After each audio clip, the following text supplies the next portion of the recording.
Hello, welcome back to the Football Terrace. Good evening to all of you. We are back. The Premier League is back. We're here now for the build-up to Manchester City. Manchester City versus Arsenal in the Premier League. Of course, right now it's the Villa game versus Sheffield United. A bit of controversy in that. It looked like goal line technology isn't working.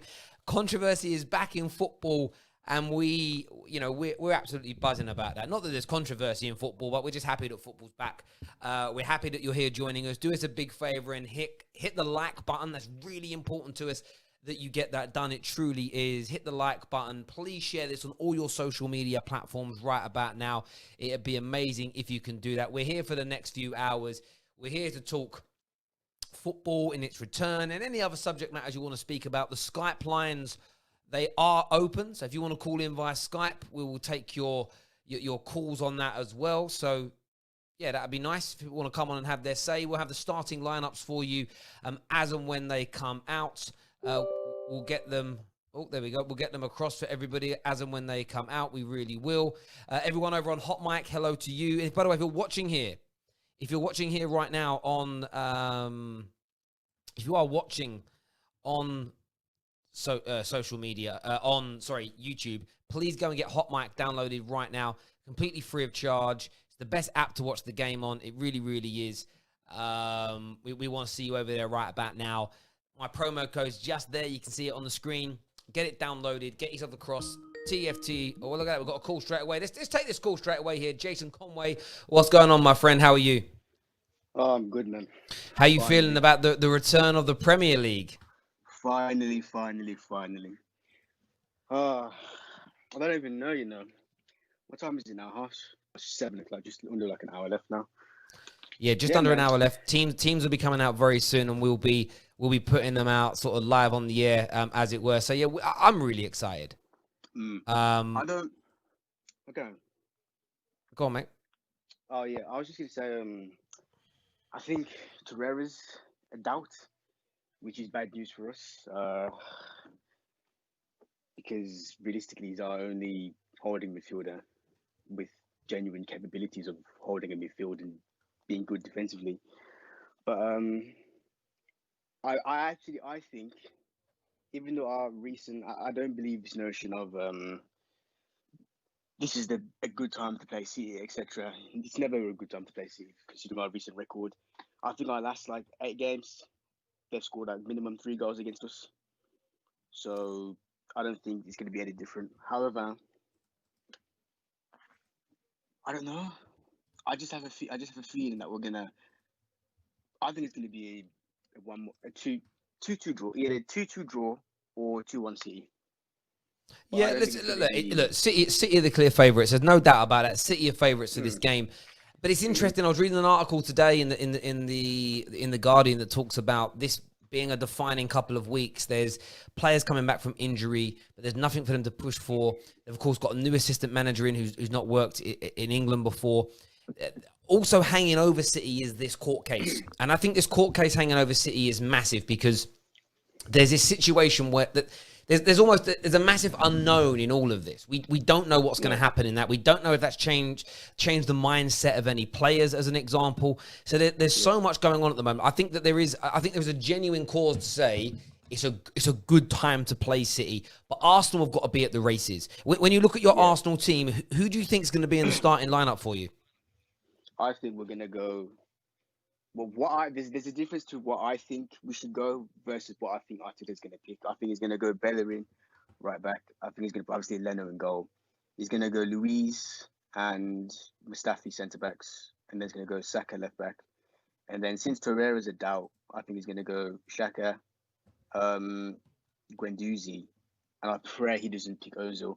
But I think he's going to go midfield 3 of Xhaka, Guendouzi, and Ceballos, and then up front, Aubameyang on the left, Lacazette up front, and then Pepe on the right. That's what I think he's going to go for. What he should go for is bench Laka, put Martinelli on the left, Arba up top, Pepe on the right. Midfield 3 should be Ceballos, Xhaka, and Guendouzi. And I'd pay. I know he hasn't really adapted. I don't even think he's played a Premier League game, but I would put Mari next to Mustafi because Mustafi's actually been, since Arteta's came in. Well, this is the thing I would say. Sorry to cut in on you. What I would say is this. You bought Cedric and you bought Mari for a reason in January. Now, they've had time to, again, I know they've not all been training together because clubs were sort of literally like everybody were on lockdown. But there's this kind of element where I think if you're going to sign Mari and sign Cedric, you've got to play them. It doesn't make any sense to me to sign those players and then they're not backup. Why do you need backup? You don't need backup in those areas. You need first team players. And I think for me, I'm looking forward to seeing Mari play. Hopefully he gets the start tonight. Interestingly, though, and I wanted to speak about this live on the air. I know everybody, not a lot of people like statistics, but the one reason I can't see Arsenal doing it, in the cold light of day, I can't see it. So I went through 5 of the main attacking players at City that have played regularly this season. Aguero, De Bruyne, Sterling, Mahrez, Bernardo Silva. And I compared them to Aubameyang, Laka, Ozil, Pepe, Martinelli. No comparison. Well, it's not even on technical ability, nothing like that. It's purely on outputs, right? So this is what I read, and I worked this all out manually myself today. So Aguero, so we do the collectiveness, right? As a collective, the 5 I mentioned of Man City will contribute a goal in 91.8% of those games. Aguero is at 109%, 100% for De Bruyne, and 119% for Mahrez. They contribute goals. The lowest, actually, surprisingly, was Raheem Sterling this season. He's only come in at 58%, but that's more because of his bad run since December. When you look at Arsenal's 5 I mentioned, they only contribute a goal between them in 56% of Arsenal's Premier League games. So almost half the games that Arsenal have played in the Premier League this year, none of Pepe, Martinelli, Ozil, Laka, Aubameyang have contributed a goal. And that's second assists, an assist, and of course scoring goals. And then interestingly, the most potent player you have in terms of their conversion rate is Lacazette at 76%. Followed by Aubameyang at 65%. Then Martinelli, who's produced in 50% of his games. He's only made 8 appearances, so you kind of give him a bit of leeway. Pepe, 52% of his games he delivers in. Ozil, a staggering 41%. That is it. So it's 41% of his games. So, you get all these Arsenal fans that say, Ozil gets the second assist, he still contributes. He isn't. He literally isn't contributing. He isn't doing enough. Only 40% of the games he plays in as a creative player is he genuinely impacting games. So when you compare it, they're almost Arsenal almost have they're almost half the level of efficiency of City. And that's the difference between the two teams. If Arsenal create 5 chances, they're likely to only take maybe 2 of them, if that. Where if you give that many chances to Man City, they could score 4 or 5 goals. That's what that tells you. So Arsenal were massively up against it. They really, really are. And if I was an Arsenal fan, I would be really worried about tonight's game. Yeah, especially with the fact that City they give you chances, but they're not going to give you that many chances. So the chances that we get, we've got to take them. And obviously with those stats and the conversion rates, we just have to take the chances. And on the Ozil thing, surely most people wouldn't pick Ozil in this game because he doesn't.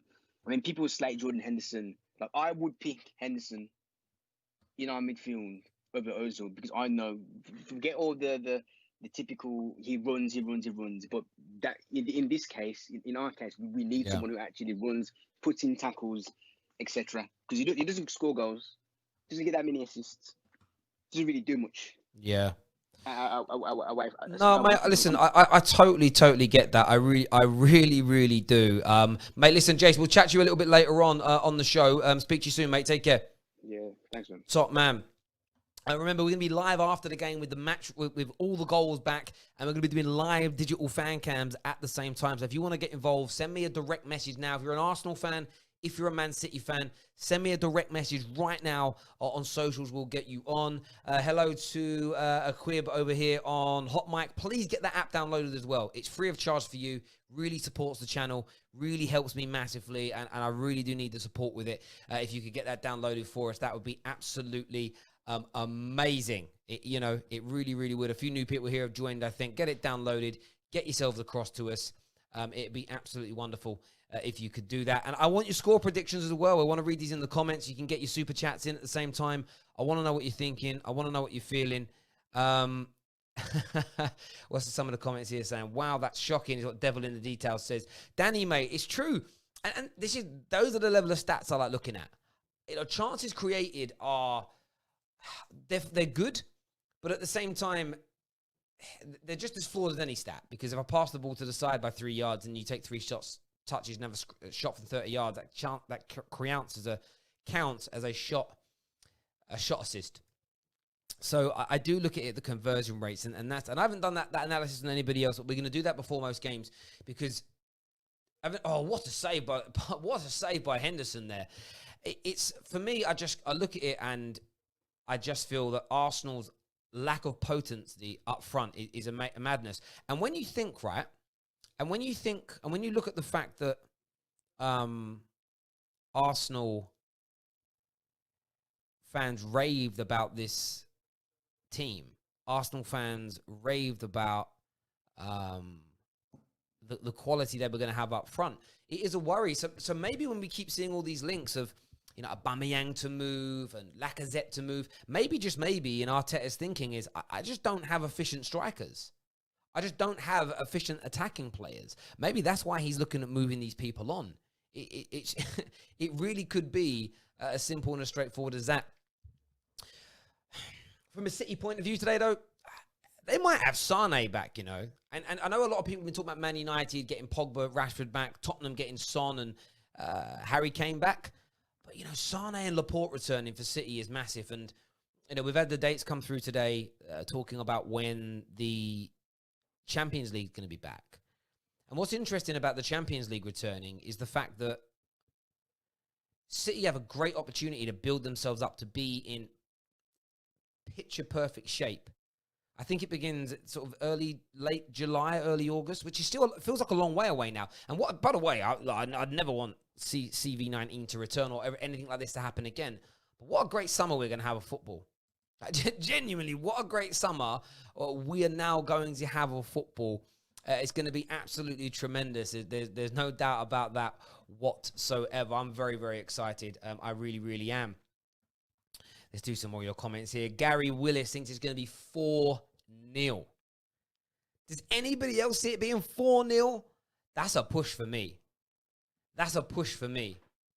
But let's see what happens. Callum here on Hot Mic says, Terry, did you see the Sheffield United decision?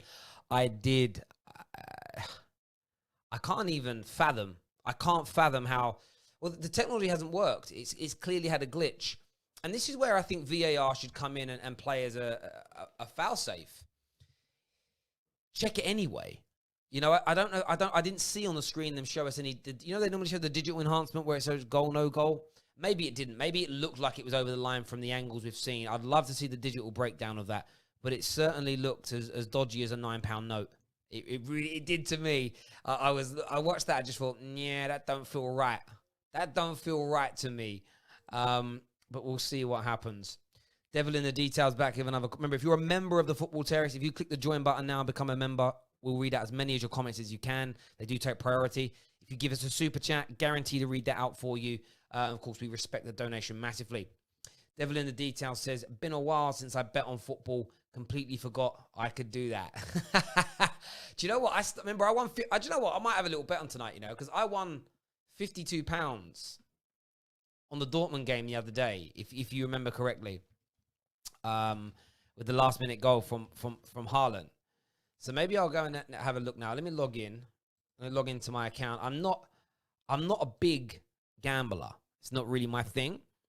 But I'm going to have a look here. What's in my account then? Yeah, I've got 52 quid in the account, right? I don't need to read any messages. Let's look.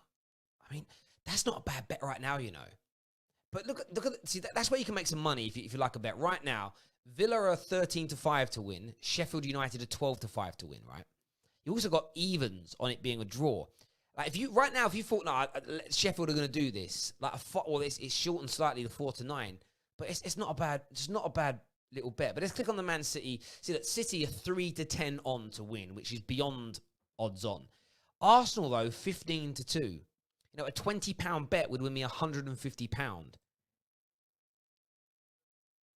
Should I do it? Should I do it? That's the big question. That's the question. Right. So let's do this. I understand the teams are out, so we'll get ads up for you in a minute. No Aguero, no Ozil. Wow, that's big news. No Aguero, no Ozil. Wow. Let's update this. No Aguero, no Ozil. That's big news. That is big news. It really, really is. We're gonna sit here now and edit up and get our teams out for you in just a moment, because we kind of had edits ready, but we're live when these teams come out, so we have to make sure we. Where are the lineups? There we go. Cool. So I will get them out and we'll get them up to you now. But I want your views. I want your opinions on things. Please get them in now. So what have I got to change to this City team? So, yeah, I got my right back correct. Who's in goal? Carl Walker's there. Gabriel Jesus is in the team, so I'm going to have to add him in. Do we actually know who's playing? Have they shown the formation yet? That don't help me. You know, sometimes you click on something for a starting lineup and it really don't help in the order in which it's kind of come out. And now, just when I've got a problem with this keyboard. It ain't typing properly. Genuinely, this keyboard I've got is nice and everything, but it don't work great. Okay, the Arsenal lineup's out. So let me update Arsenal's first of all. Let me open up my Arsenal team sheet. It's pretty much how, in fairness, that isn't too dissimilar to how I picked them and lined them up, other than I pretty much got that right, you know. Tierney. Who's Villa? Who's Villa? Is that a kid? Because I don't have him ready. Who's that? I don't have that kid ready. I didn't make a little thing for him. Mustafi. Oh, Mari. That's who he's got. They've said Mari. So Mari does start, which we thought might happen. So let me take out. Is it David Luiz? Oh my God, no, David Luiz on the bench. Gee, so we're going to stick Mari into this team here. That's an interesting one. And also, who else is playing? Mustafi starts. That's weird. And I don't mean that rudely. That is weird. That's going to confuse a few people. Bellerin, I got that one right as an example. So let's remove. I thought Ozil might start. He's out the team as well. So Ozil can disappear. Nketiah. Is Nketiah starting? Nketiah's starting. No Pepe. Is Pepe? Pepe's on the bench, bro. Pepe out of here. Pepe gone. Pepe finish. No one wants Pepe in their team. No David Luiz. Tierney starts. No Socrates. He is out as an example. Leno's obviously in goal. Where's Willock? I obviously got Willock ready a little earlier on today. So Willock's going to go in. Willock's playing in that. I think he's playing more central than anybody else. So that's pretty cool. Nketiah starting off on the right. That's the team. I pretty much got the team done. So let me just export this. So what this is me now trying to do editing, producing, directing all at the same time. I'll override that. So that's the Arsenal team updated. Now I've just got to find Man City's. Now I've just got to find City's as an example. And once I can find City's, we'll get that up on the screen for you all. See. Why? I hate it when this stops working. I need to get a new keyboard. Maybe one that I just plug in. Might be a little bit easier. There we go. Team news. Is the team news out? Hopefully. Why can't I see it yet? Gee. I don't care about the break. You know, like sometimes somebody somewhere just put the damn team sheet up on the internet. So I just need to see it. Here we go. Right. Team lineup must be out now. Here we go. Right. So, yeah, Walker, Garcia, Laporte, Mendy. Well, that's interesting. De Bruyne, Silva. Is that David Silva? Yeah, David Silva. Mahrez, Jesus, Sterling. Jeez, that's different. That's different. So Jesus will be starting essentially. Aguero out of the team, as we already know. Sterling to the left. Mahrez on the right. Bernardo Silva out of the team. So I'm just going to add him in. I didn't think Mendy would play either, but he does. Mendy's now into the team. The back line, Fernandinho on the bench, which I didn't expect. Rodri playing in that centre-back role. Kevin De Bruyne's there. Who else we got in the middle? Gundogan, which we thought we would have. Who's holding that midfield? Oh, they're playing Silva in more of a 10 kind of role. Let's throw David Silva into this mix. Let's throw him in there. Let's move these two a little bit so they're not touching anyone. They'll be a little bit deeper than they are in real life, but that's just because I've got to fit all these men on one screen. And then Gabriel Jesus. And who was the other attacker? Was it Mahrez? Yeah, Mahrez. Right. Let me find him. It's just knowing where I keep everybody. The way I have to store this. There we go. Mahrez going to move in there. One day I'll have enough. One day we'll be able to just have a team of people do this for us. And it'll be nice and it'll be lovely. And we'll all be buzzing. And there's one more player I can tell to get rid of. So that's great. It's an interesting lineup as well. There we go. I lost the mouse for a second. All right, let's export this back over to where it needs to be. There we go.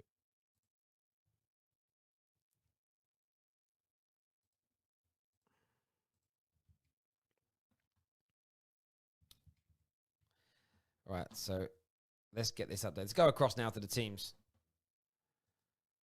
So let me update these for you because I'll get both these teams updated now. Let's just refresh them both and it should. There we go. That's the new line. Well, that's almost right. Let me just sort out that Arsenal. Arsenal a little bit messed up there. He should be a little lower. Let's do that again. Set that refresh button. That's the starting lineups, ladies and gentlemen. There we go. Up on the screen. Hopefully looking all right. That's better. Actually, still not quite where I want him. I just want it to be a bit more symmetrical, Terry.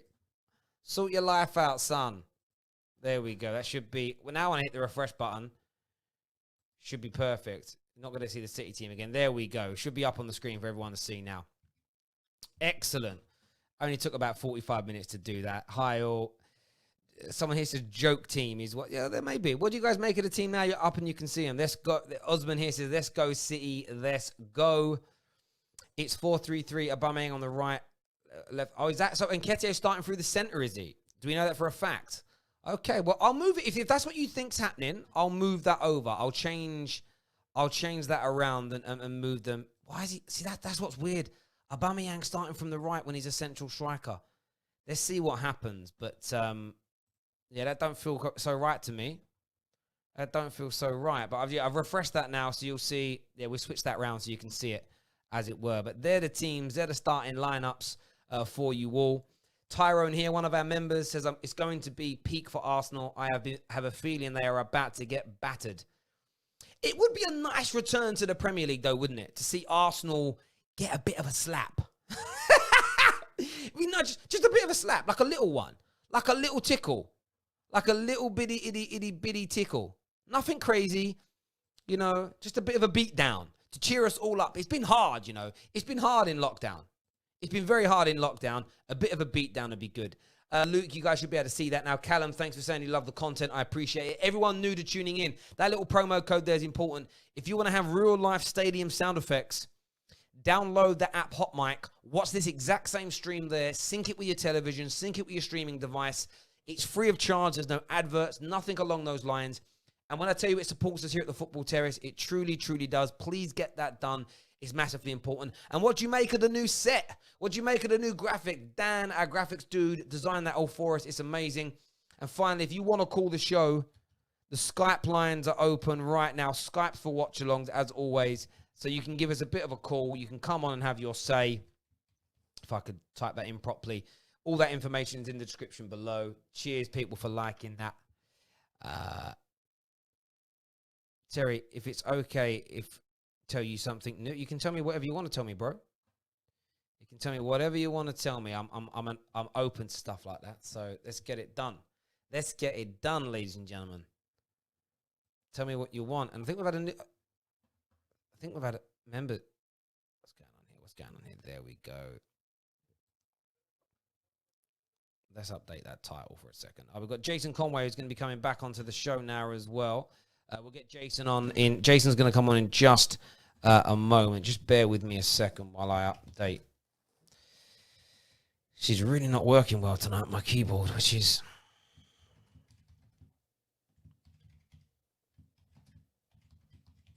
What's interesting is that Ozil's the headliner that he's been dropped. I think Pepe not being in the team is a much bigger issue. But we're joined now by Darkside User and Jason Conway. Welcome back to the show, gents.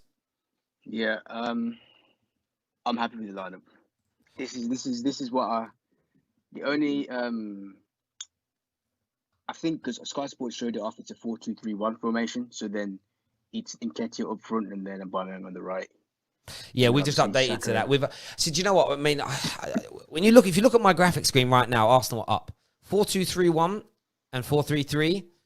They are legitimately variations of exactly the same, exactly the same thing. Yeah, so yeah, exactly. But I mean, when you see City's team, are you fearful of that? Are you worried about that team at all, or do you think you can, handle it? No, we can't handle it. No, but it's not a. Wait, Mars is starting. Mars is starting.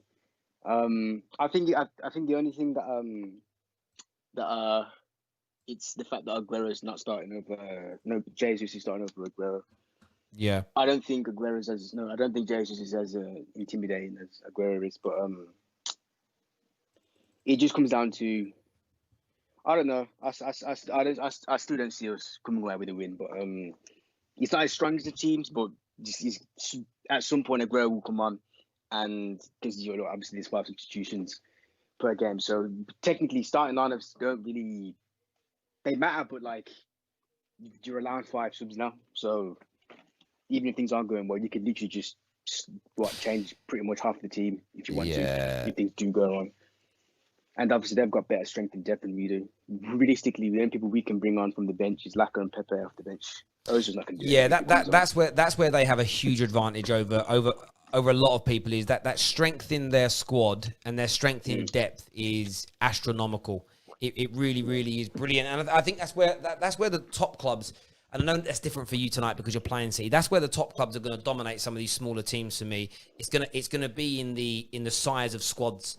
That's going to play that's going to be the real big thing here for these teams is the size and the quality of these squads is going to come to fruition. And I think that's where the likes of Sheffield United may end up. I'm just watching this clip here again. Sorry, did the ball cross the line? It has to cross the line because it goes behind the post. Mate, I didn't see what happened. Do you know what's crazy about that, right? A lot of people talk about this decision. It could be a fact that the way the ball crossed the line, it may have circumvented the system, if that makes sense. It may have circumvented the system, but yeah, yes, that's actually mad. I mean, in terms of Arsenal's bench tonight, I'm just looking at it here. You've got Martinez. Don't worry about that. David Luiz. Hold on, my mistake. What? I made a mistake. I said we don't really have many people who can come off the bench. Martinez. I mean, you do. I was just looking at your bench. So you've got Lacazette, Martinelli, Pepe, Nelson, Ceballos. I would say they can change the game for you against the majority of teams. It's whether or not they can change it against Man City. I think. Do you get where I'm coming from? That would be the bit for me that would worry me the most. But you look at City's team as an example, and it's just absolutely teeming with talent from front. Pretty much. From front to back as an example. I'm just looking at it now. Their bench, they've got so many players on their bench that can change things up in different ways. Foden, Sane, Bernardo, Aguero. It's serious. It's serious, you know. Their bench actually starts and replaces everyone in our team. Like that. Yeah. That's just mad. And I was thinking on the because I remember coming on a couple of days ago and I was saying that how confident I was of us getting top 4, and then I really looked at our fixtures, and we've got to play City today. We've still got to play Liverpool. We've still got to play Tottenham, Wolves. Even though Southampton we've struggled against them over the recent years. Leicester.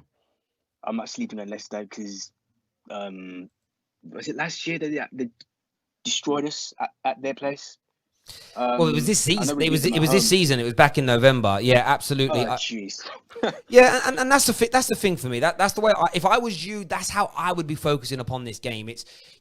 Arsenal have just got to come out and make a statement because you've got the toughest run of fixtures, but it's your 3 games after today that are very, very, very, very winnable. What you can't allow to happen tonight, in my opinion, is to get battered by City and for your confidence to be drained. Because if you don't get maximum points from the next 3 games, that's when you could be in big trouble. As Arsenal Football Club, that's when you could be in major trouble. I really do believe that. I do.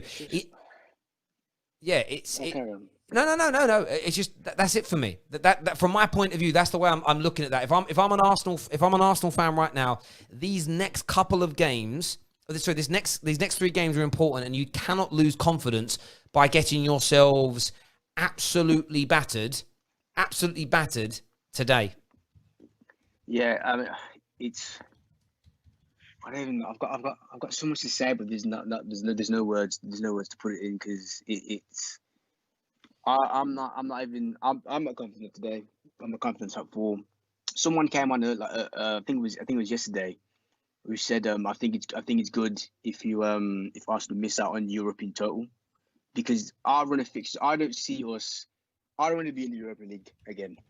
So I'd rather us just finish as low as possible, 10, 12, whatever, and just avoid Europe altogether for next season. And actually, on a completely not on the same topic, you know how the Champions League's been and the Europa League have been rescheduled, the date to be confirmed. I was on Twitter today, and all I'm seeing is Liverpool fans talking about how tainted league, tainted this. It's not the same competition, and they're using the word integrity. I'm not talking trolls with pictures of I don't know, Virgil van Dijk. I'm talking people with blue ticks next to their names, journalists. So is it really going to be the same? What's tainted? Champions League. The Champions, because now they've changed the tournaments. Now it's just one leg, and it's going to be like it's like a mini World Cup type tournament. Well, see, anybody that's pushing that notion that the Champions League, and do you know, again, listen, I know a lot of really good Liverpool fans, but the reason why Liverpool supporters and the journalists are going to push that the Champions League is tainted is because, again, I don't care if I sound like an arrogant son of a gun here. I've been talking about this for weeks, that if Man City win the FA Cup and Champions League, it's a better season than Liverpool winning the league. And the reason, and that isn't about salt. That's about me staying true to my beliefs that multiple trophy seasons and the Champions League and the league are close to each other. They're equal in terms of size, maybe different in terms of what you want the most, as an example. Liverpool fans weren't saying it was small last year or in the final the year before. But the reason why they're going to try and play it down, a lot of Liverpool fans, is because they don't want City to have an achievement that overshadows their season. But the irony in it is this: if the Champions League is tainted because it's different, so's this Premier League title. Because hang on, sorry, Jace, because you can have more than 3 substitutions. There's no crowds. You lose home advantage, as an example. You know, there's multiple elements. There's water breaks every there's breaks every half of each half, which, again, if you're a team under the cosh and you're under pressure, but then you get a nice 5-minute break to drink some water, that damages the general flow of a game. And it's, Man United have got to go and play Sheffield United, right? We play Sheffield United at their ground with their fans making it harder for us. We don't have that advantage this time round. Now, I ain't got a problem with that, because we have to make do and mend with a difficult situation. But if any Liverpool journalist or any Liverpool fan tries to play down the Champions League or any European success that any other team has, it's the most disingenuous, nasty, but equally transparent attempt at trying to, again, elevate their already brilliant season. Madness. Absolute madness.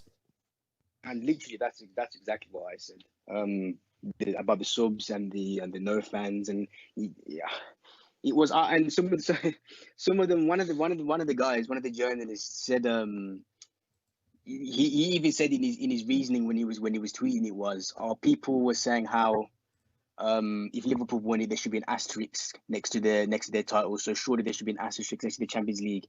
And my reply was simply, you would not be saying this if Liverpool were in the Champions League. So anything that you're saying now is coming from a place of bitterness because you're not in the competition anymore. And what people were saying about the Premier League, if it was of course. And I haven't read the protocol yet. Right? But are these games going to be played at a neutral ground? No, all the Europa League games are going to be in Germany, and the last. Okay, so that's fine. So it's neutral. Yeah, so it's neutral. That's all I meant. Yeah. We'll go through that in a minute. So the fact it's neutral makes it fair to have one round. And do you know what? Some people might prefer this because do you know what's been the irony of that? I've seen every single fan base on the planet moan about away goals. Whenever they've been knocked out on away goals, they're the most stupid thing ever. That's gone now. Now it's based on winning a game of football. And in fact, it's even harder because do you know what I'd say is this? It's different, but it's even harder to win the Champions League this year because now you can't have an off night. You can't get beat. You can't play as badly as Liverpool did in the first leg against Barcelona or have a bad result and then turn it around. You have to be good first time, which makes it a much harder achievement. That's why I don't like. Actually, that's why I actually don't like FA Cup replays. And the one thing I prefer about the League Cup is that the games end on the night they're played. I love that because you have to be picture perfect, or you're done. Yeah, my dream now is for just Juventus to win it, and because that would now make Ronaldo win the Champions League with Man United, Real Madrid, and now Juventus. Him getting them over the line, him scoring in the you as a Man United fan have to agree, him scoring the winner in the final against, let's say, Barcelona to win it for Juve. Of course, yeah, that'd be amazing. I would love Ronaldo to do it. But on Man City, I've been saying this for a while. Look, I've got big issues with what they've done with financial fair play, and if they're found guilty, I want them punished. But on an achievement level, I honestly feel like this Premier League running could be amazing for them now. It could make them heavy favourites to taper themselves perfectly to be like knockout tournament ready come August and go on to win that Champions League, because on their day, with the amount of possession they will dominate against everybody, maybe barring Barca, they'll dominate possession against everyone.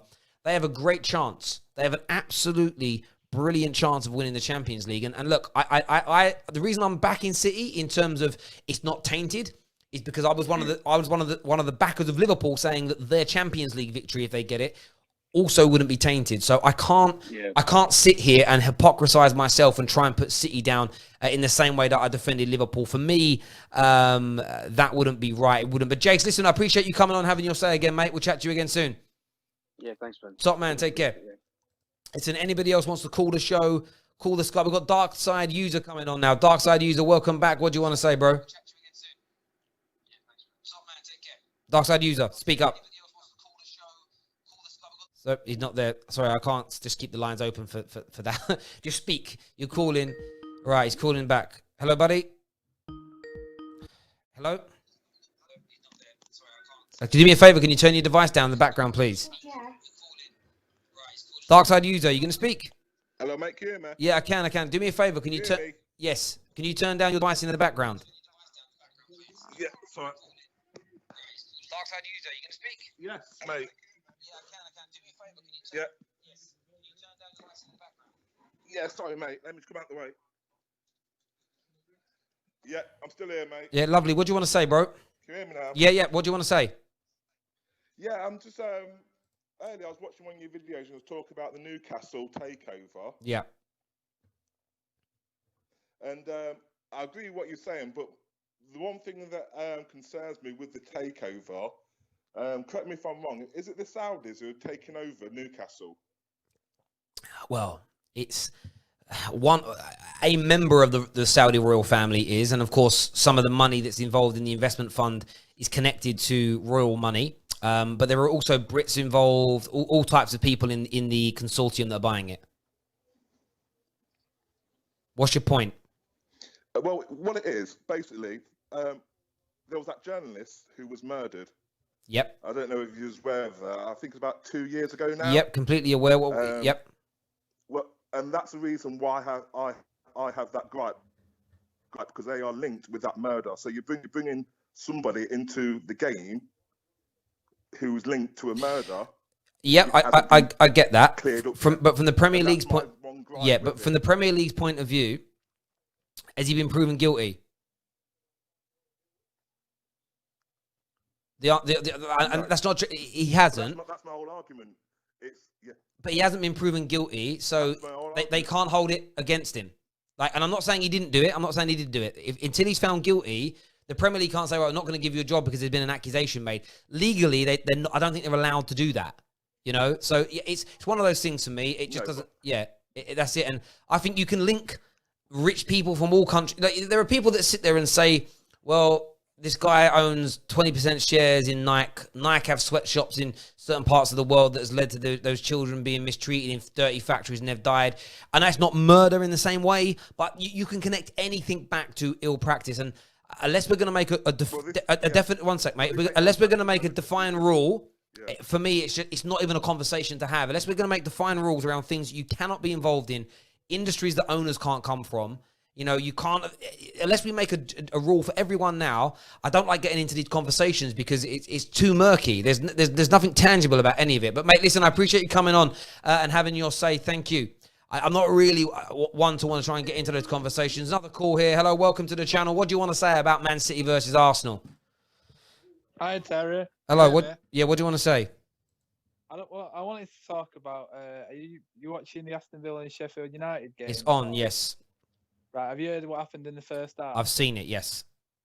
So, what was the actual problem? Was it goal line technology? Was it not ready? Or... I don't know the answer.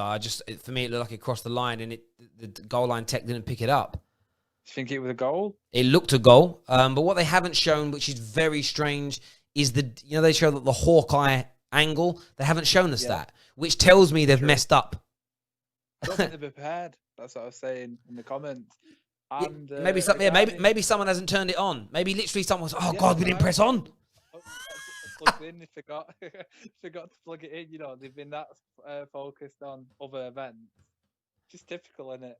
The other thing is, I think Arteta will win tonight. You do?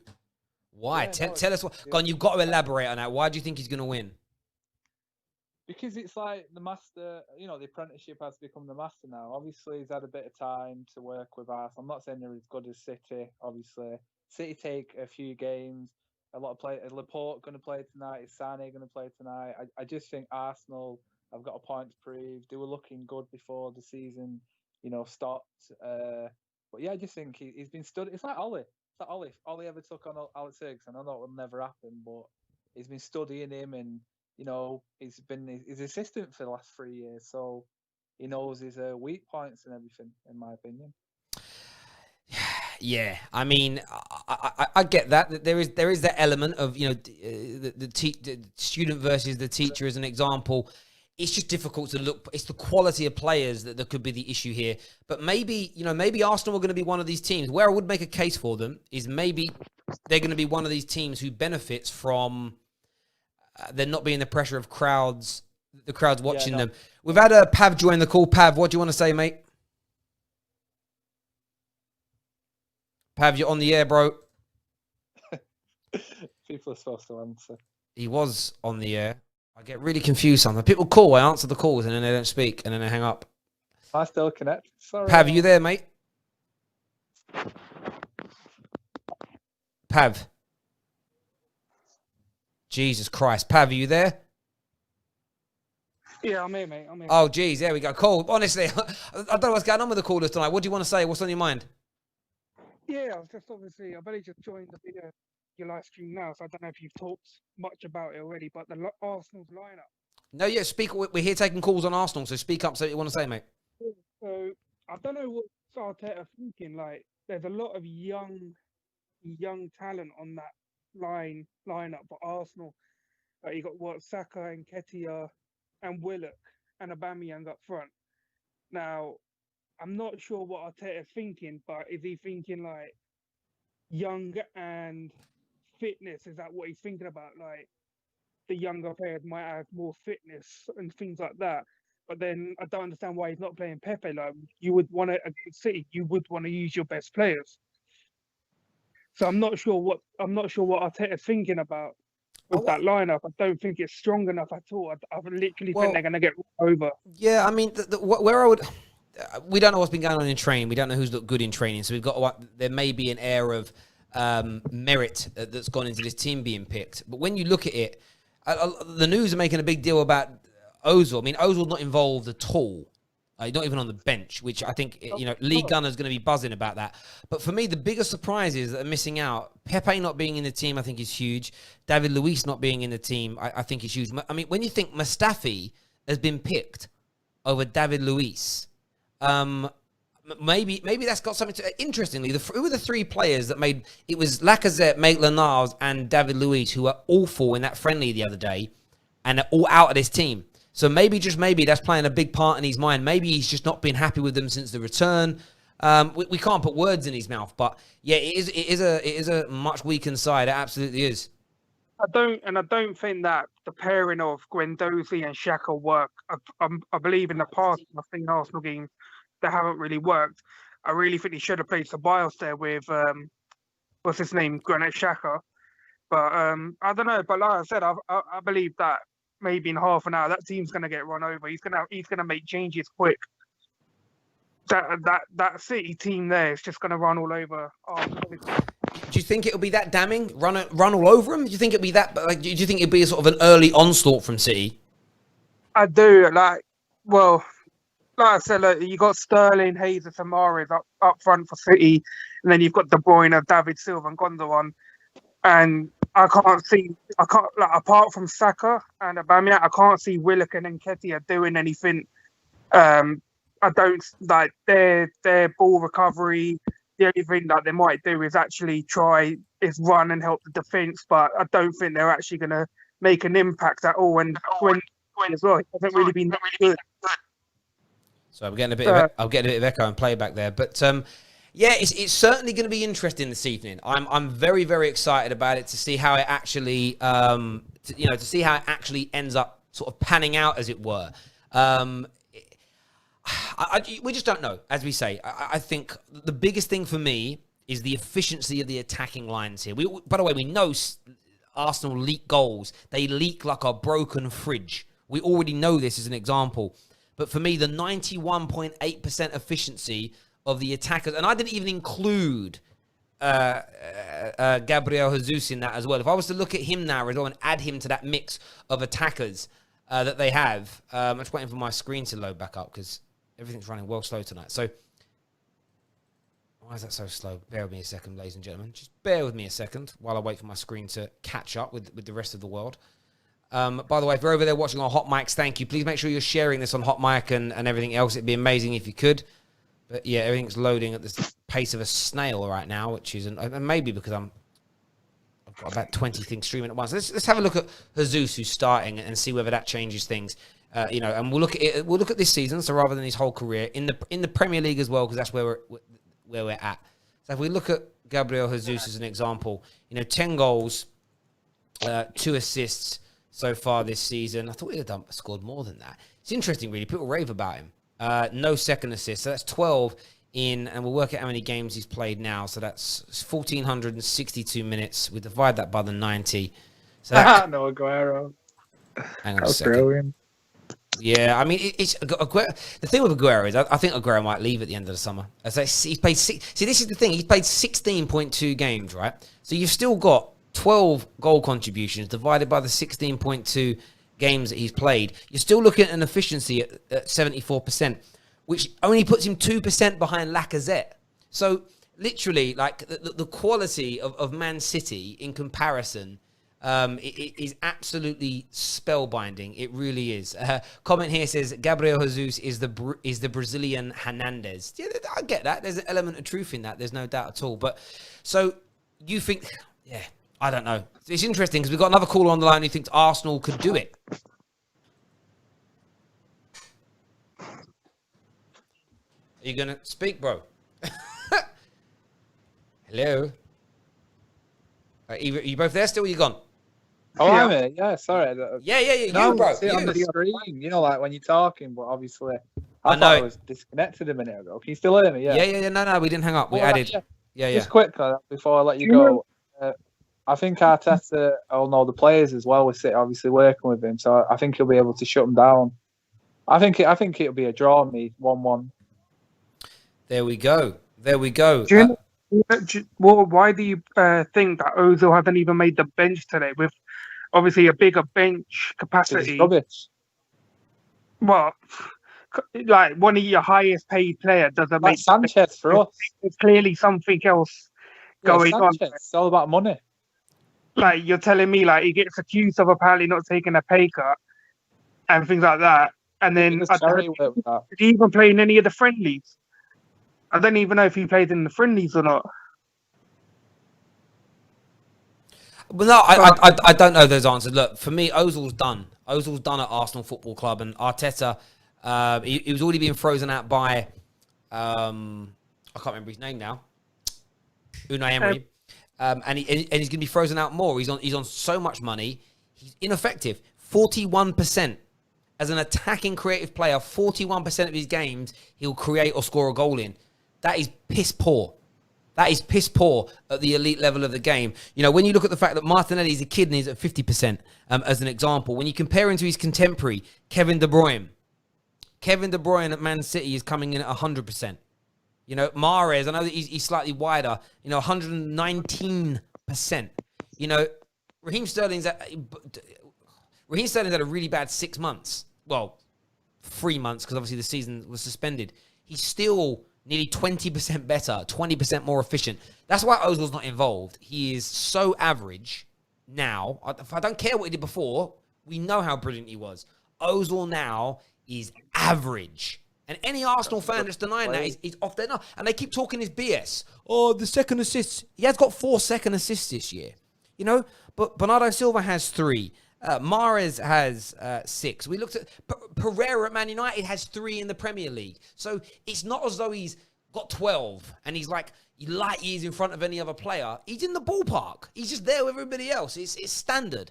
And when you're paying a man $350 a week, minimums. But that's not really like the fans get on his back for being paid $350 a week, but it's the club who offered him the contract. If there's any other player, they're not going to turn that down. No, I'm not worried about him. No, mate, you missing. I get that. The point is though, if you're paid that much, if you're paid that much money, you got to deliver. It don't matter about. They can pay him £1 million a week. I will never challenge what a footballer earns. Footballers earn the right amount of money for the industry they're in and the money they generate. But you have to deliver. Have to deliver. Go on, mate. My opinion is Arsene Wenger brought Sanchez, obviously we know about him as United fans, and Ozil when they were world class. You know, I don't know if they're very similar ages, but they were world class. Real Madrid, Barcelona, and then something happened to him. Ozil's on 350,000, he gets all this stick. Sanchez, obviously we know we're trying to get rid of him. But I don't know, maybe the Premier League just caught up with him. Yeah, I can't disagree with that, to be fair. Say that again for me. I misheard that. What I'm saying was Arsene Wenger signed Sanchez and Ozil. So that, the two. Yeah. Obviously, I keep bringing Ozil because I'm a Man United fan like you, and obviously he's past it. And when Arsene Wenger bought him, whenever that was, Real Madrid, Barcelona, probably the 2 best teams in the world. You have Sanchez on fire. Ozil was an amazing player. They've got older. They've been offered these amazing contracts. Obviously, Sanchez went elsewhere. And now, in my opinion, the Premier League is caught up with him. Look at Zlatan. He's nearly, 40? He's still going. Obviously, I know Ronaldo, he's 35. Messi, they were good players. Yeah, I just think... mate, the thing is, see, the Zlatans and the Ronaldo, players that go on at the elite level beyond sort of 31, 32 are just phenoms. It's so rare that players remain at that level. I remember someone recently comparing Michael Carrick to John Obi Mikel, saying that they were about the same level. And I feel like, don't give me that. I'm not at peaks, maybe, but careers, no. Because at 33 years of age, Michael Carrick was lifting Premier League titles, as an example. Yeah. At 33 years of age, Obi Mikel was on the bench in the Championship at Middlesbrough. And most, Wayne Rooney and Fabregas, how their careers got to 28, 29, they started to dip. That's because most players have about a 10 to 12 year period where their bodies can get them through elite level Premier League games or elite level Bundesliga, La Liga, whatever it may be. And those players started early, 16 years of age, so they run out of steam a lot sooner. Does that make sense? Okay. What the Zlatans are doing and the Ryan Giggses and the Maldinis and Messi, I'm sure will do it, going on to their mid-30s and beyond, what Scholes did, it's just so rare. Ryan Giggs. It's Ryan Giggs. It's what those players did. Beckham is beyond rare in football. Even when you look at Steven Gerrard, look at Steven Gerrard's career from 32 onwards. Really good, but not at the same standard that he was in his peak years. So I look at Sanchez and Sanchez played from very young. I look at Ozil, played from a kid. That's why they're just past. They're past it now. And The problem is, this is, and where you're right about blaming Arsenal, this is where clubs have got to be sensible.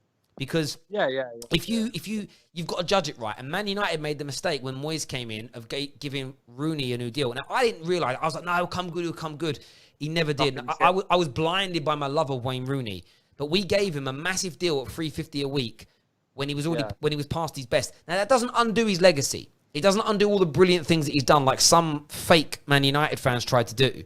It doesn't undo his legacy at all. You know, would he have? But he probably should have been sold 2013, 2014. We could have still got massive money. If Fergie was here, we would have sold him in the summer of 2013 for 80-odd million pounds to a big club somewhere, and we'd have, well, we know with the Glazers, we maybe not have reinvested it, but you've got to, one sec, mate, you've got to know when to cash in on these players. So what were you going to say, Pat? Yeah. The assets, end of the day. If the football club's making mistakes, I think it's more to appease fans that they end up giving big contracts out to players who probably shouldn't be getting them. It's just, like I said, it's just appeasing fans. Like the Ozil thing, it was to appease fans because they knew Sanchez was going. And I'm guessing the same for Rooney, because at the time, like you said, he was coming there, offered him a new contract, and like him being there as long as he was, like fans don't want to see him go. So you either pay up, offer a new big contract, or he goes. And then like either you're going to get a backlash from fans if he goes and stuff like that. So like I said, clubs need to start using their brain a bit more. But it is what it is. Can I just say something? I live in Manchester, and there's a rumour going around that City and Arsenal might be postponed because of the weather. There's thunder. It's just typical, isn't it? Honestly. No way. Can you imagine? No, no way. Is that true? Well, like I said, it's just rumours. It's it's all these rumours. But where I live now in Oldham, I'm speaking to you, and it's just fun that it likes. End of the day, it's all about safety, and I don't know. Have they got a roof, City? I don't think they've got a roof, have they? No, they ain't got a roof. Yeah. I mean, City. I know we always laugh about City not having fans, but at least nobody. What's the difference? Exactly. Listen, boys, thank you both for coming on and having your say. Really do appreciate it. Take care, gents. Thank you. Cheers, mate. If you guys want to call the show, the Skype details are in the description below. If you're new to tuning into the Football Terrace, please hit the like button. Please hit the share button. 15 minutes away, hopefully, from kickoff. We know this is done. The teams are up on the screen here, but I want you to do me a big, big favor. Please download Hot Mic. The link to do that is in my description below, and use that promo code right there, TFT promo code. If you can, that would be amazing if you could do that for us. And make sure you're hitting the like button on this stream right now. Get it out there. We want you involved. All the new people. Simon, thank you for signing up. RS Wolves, thank you for signing up. Mickey, thank you. Simon, thank you. Adam, thank you. Carl, thank you. All you people that have joined and followed. Abs, thank you very much for joining and signing up to the Football Terrace this evening. That means a massive amount. We've got Joshua on the line next. Joshua, welcome to the Football Terrace. What do you want to say? Hey, what's up, Terry? I'm good, my man. You? I'm good, man. It's that Diamond HG kid again, bro. How you doing, man? Yeah, I'm very well. I'm excited about this game coming up. Cannot wait. RIP Arsenal, bro. It's going to be a cricket story. Like I said yesterday, bro. Arsenal are going down. I never thought I would say this, but I hope City win. Because if Arsenal win, we're in trouble. Because they're going to be right behind us, and it's going to give them a bunch of momentum. So... the Arsenal are screwed. Yeah, well, I just put a bet on Man City to win and both teams to score, which is 6-4. So I put £20 on it. I win 50 if it comes back. So I want Arsenal to get a goal tonight, but I think City will win. But equally, I hear you from a neutral. Yeah. If you're a neutral watching this, you've got no one involved in this top 4 race. An Arsenal victory tonight would be colossal for the running, because suddenly Arsenal are in the title race because their next 3 games are winnable. They truly are. Let me bear with you one sec. Do me a favor, everyone who's tuning in. I know we've got like 600 people tuning in, which is amazing. Do me a favor. I know you've all got Facebook, Twitter, Insta. I know you've all got something. Please share this stream right now on all your socials. Use WhatsApp. Send it to your mates. Let's get as many people involved in this as we can. Let's try and get up to 1,000 concurrent viewers tonight. It'd be amazing for the channel to do that on the return of the Premier League. I know we've got loads of new subscribers from over the last few months. Please do me that big favor right now. all share, all hit the like button right now as well. Let's get this to 600-700 likes to push it up the charts, and equally share it as well. That'd be amazing. Wilson in the comments. I haven't seen or heard from you in months, my man. Welcome back. What do you want to say, bro? Sorry, Josh. Oh, they're running Nketiah up front. Yeah, it's over. They're gonna lose. Yeah, it's a wrap. They're running Aubameyang off the left in a 4-2-3-1. Yeah, it's a rest in peace.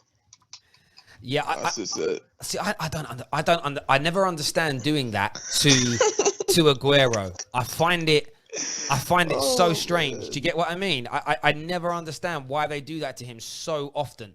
They do it to him so often. So did I say Aguero? I meant Aubameyang. He is a central striker. He's a central striker.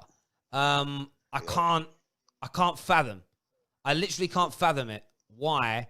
That they've done it to him. I mean, I know Nketiah is good, by the way, but you're taking you're one of your most productive players and you're sticking him out wide when you're meant to. When you've got a £75 million winger on the bench.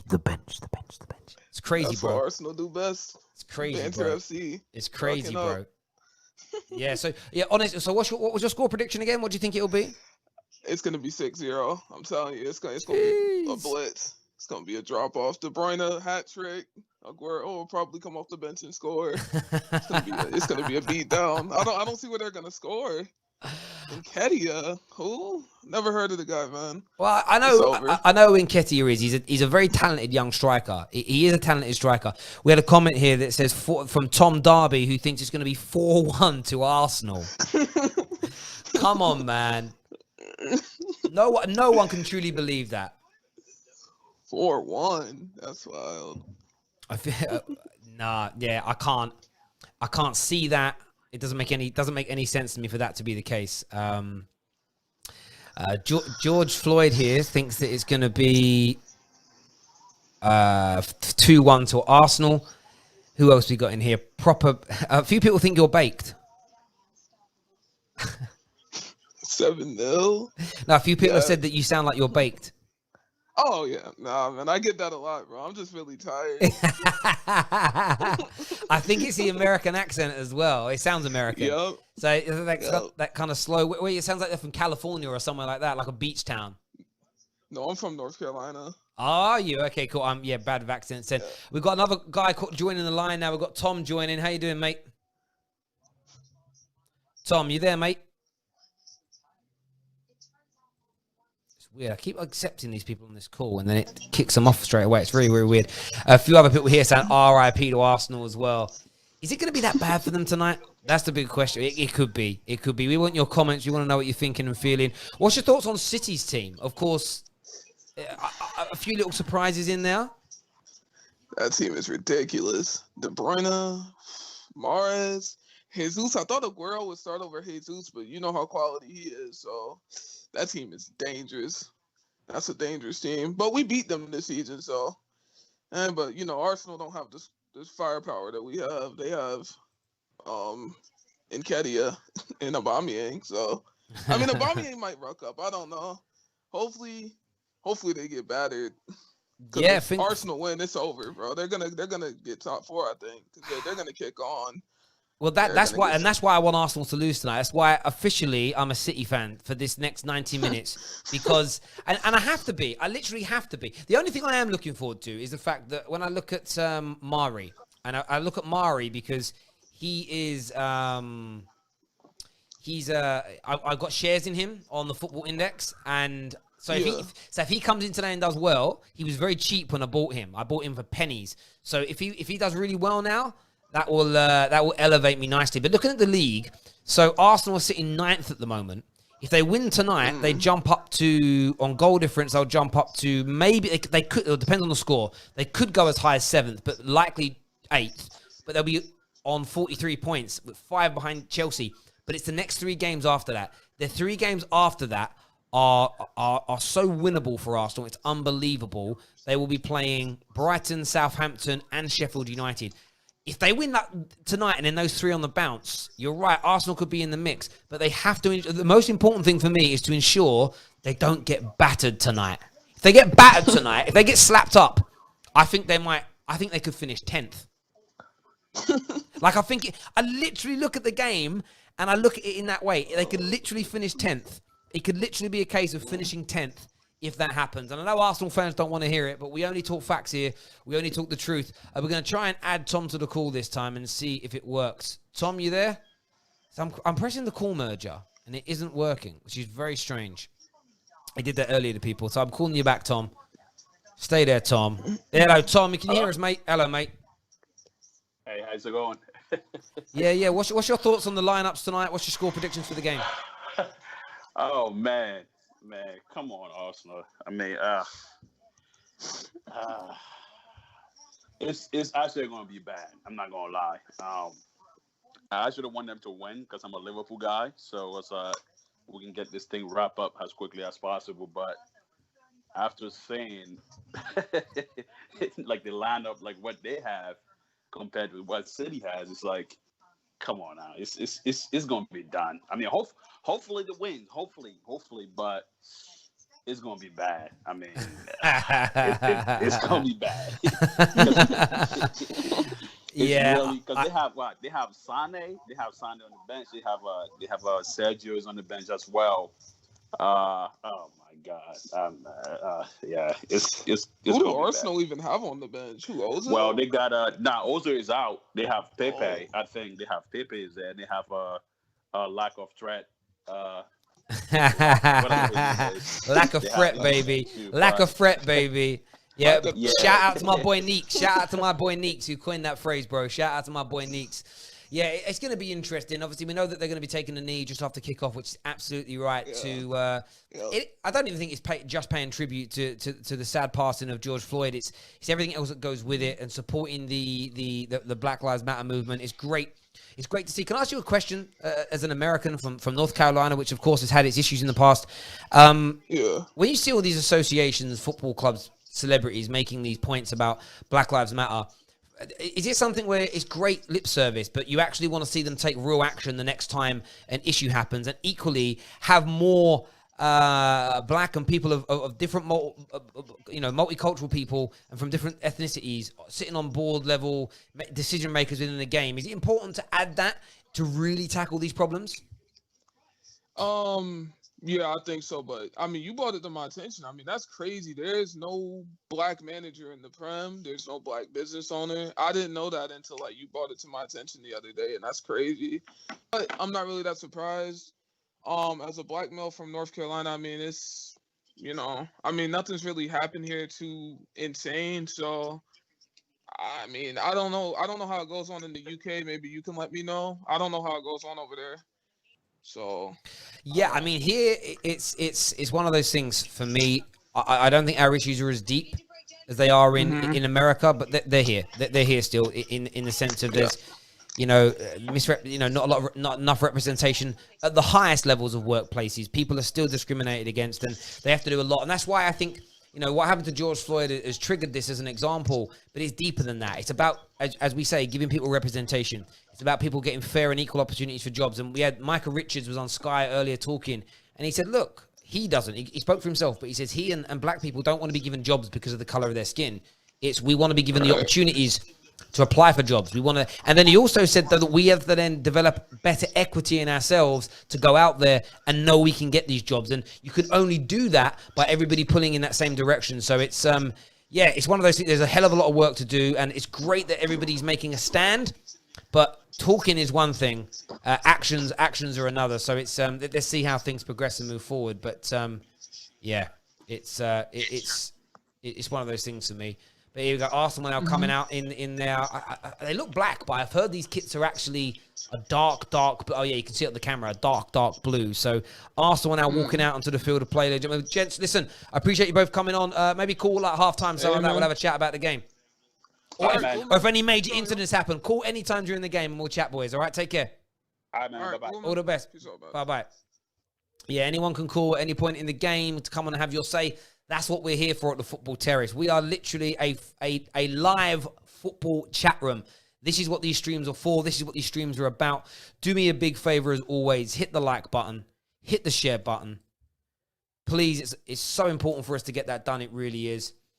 A comment here says, as a black man, I don't want a job because I'm black. I don't want to be refused a job because I'm black. Exactly. And that's what a lot of people don't understand. This isn't about going, right, what we've got to do is, you see those 100 jobs there, 80 of them are being taken by men with white skin. We're going to take 30, we're going to make 30 people unemployed. And then we're just going to give those jobs to people that happen to have a darker pigmentation in their skin. You know, that isn't the point here. It's around people having the opportunity and then having the equity in themselves to know they can go for these jobs. And then when they're in these jobs, you know, we've got to understand culture better. You know, we have to understand people's cultures better, that we do things different, that we need, you know, we need to respect that within each other, you know? And I think when we start doing that, we need it from the highest level first. And I don't like the expression top down because it makes it feel too hierarchical. Middle out. That's always been my expression as a leader, from the middle out. Change comes from the people at the center of an organization, and they are the most powerful because you create a ripple effect. And until we start to see it from our leaders at all levels of all industries at all times, nothing will change. And then when there are major incidents, real action must be taken. Punishments, disciplines, no lip service, but then help, care, love, and education for the perpetrators of this. Because what we can't do is just leave this vat of people who still think and feel the way they do. We have to work hard on fixing them. We really, really do. But let's go now. Football is about to start. We're back. Kickoff is moments, absolute moments away. Make sure you do me a favor and use that promo code. I'm pointing to it right down there in the screen. You see me pointing there? TFT promo code, the Football Terrace. Get Hot Mic downloaded and come and join us over there right about now. At halftime, it will become a members-only chat here on the Yube of the Tube, but you can keep talking over there on Hot Mic. Who's new over there? Ben Gray's over there who's joined. Gerard, hello to you. Hello to Ian. Hope you're good. Hello, Will Reese. Will Reese says, I can't see Arsenal getting smashed, but I would love it if it happened. Big Gob Bob says, can't wait to see the Oil Money FC playing in the Empty-Had Stadium tonight. There we go. They're getting a bit of stick tonight, City. They really are. They really, really are. But Messi's being played right now as we speak. By Manchester City in support of the Black Lives Matter movement, and absolutely right that is being done. Players are now taking, there's a moment's silence that we're going to participate in as well.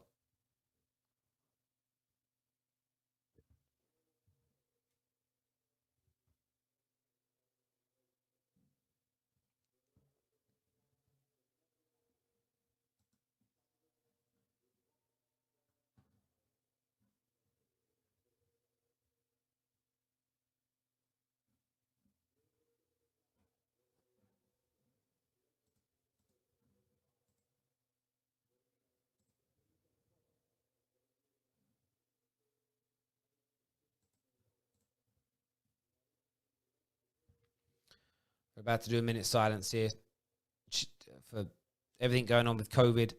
And of course, a City legend who passed away during that as well.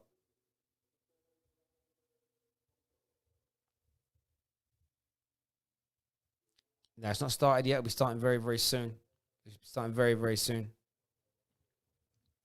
Do me a favor, please hit that like button. Please hit the share button as well. It's very, very important that you keep following the Football Terrace. Nearly 100 new subscribers since we've been live is absolutely amazing. So thank you to all of you for doing that.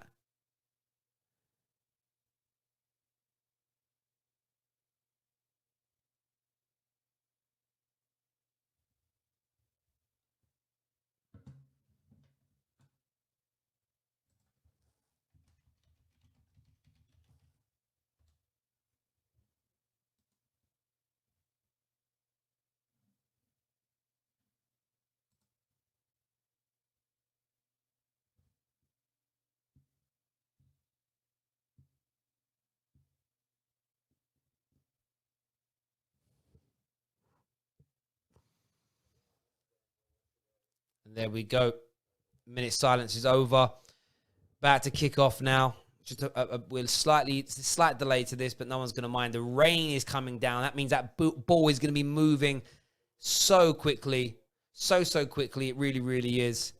Let the games begin is what Aiden is saying in the comments. Yes. Let's let those games begin. Let those games begin. We're here. We're live. The kickoff is about to start. We know what's going to happen with the players taking their knee. And here we go. There we go. We are live, ladies and gentlemen. Game kicks off. City going from left to right as the eye goes. And here we go. It's mad. It's been 100 days. 100 days of waiting. And here we go. City passing the ball around at the back. This will be proper watch-along commentary as well. We'll bring it all to you live from here. Kyle Walker. Back to Kevin De Bruyne. He's in a very deep position. Just a lovely switch of the play with that left peg. Did you see that? What a pass there by Kevin De Bruyne early on in the game. But Arsenal win it back in the middle. Guendouzi's got the ball. It's actually Saka. It's Saka that started on the right-hand side. Saka is on the right-hand side at the beginning of this game. So Saka on the right from the start. Let's see how that... We don't know how that's going to play out. He might move. But it's Saka on the right. Nketiah is in! Oh, we had a chance! Should have done so much better. Oh, he was offside anyway. I thought that was a chance, but he blazed it over. Turns out he was offside. Was it offside, though? Yes, he was. He was offside. But that's poor defending from City. Oh, God. Laporte there letting the ball bounce over his head. Lucky, lucky boy there, Laporte. Lucky, lucky boy. He should be so lucky, lucky, lucky, lucky. There we go. Do me a big favor, ladies and gentlemen. Please hit that like button. Please hit that share button as well. Very important to the channel that you do that. Here's the Aubameyang. He picks the ball up. It's into Nketiah, but he loses out. City going to look to break forward here. It's well won back by Arsenal again. Ball's hit over the top. It's been let to bounce. Kyle Walker trying to recover. He does. Oh, Nketiah nearly gets himself in. Was that a high boot to the face? Not given by the referee, though. Ball's back with Ellison. Oh, that touch. It's a bit of a scrappy start from City, but the ball gets played out to Sterling. It's now been made out wide to Mendy. Mendy's got a lot of room to run into. Saka's tracking back to get him. It's crossed. Sterling picks it up. He's fouled there, referee. Surely a foul by Mendy. Mendy's first involvement in the Premier League, and he gives away a foul in a dangerous area. Oh, Mendy. That was calamitous. Calamitous, I would say. It was just outside the box. But what a horrible start to the game. City were looking a bit scrappy a minute or so in. And then there he is in his first ever involvement for Arsenal. He gives away a foul in a very dangerous area. City are lining up to take this free kick. You've got Jesus, Sterling, Gundogan, De Bruyne, Silva all around the ball. This is going to be very, very interesting to see what happens here. Very interesting indeed.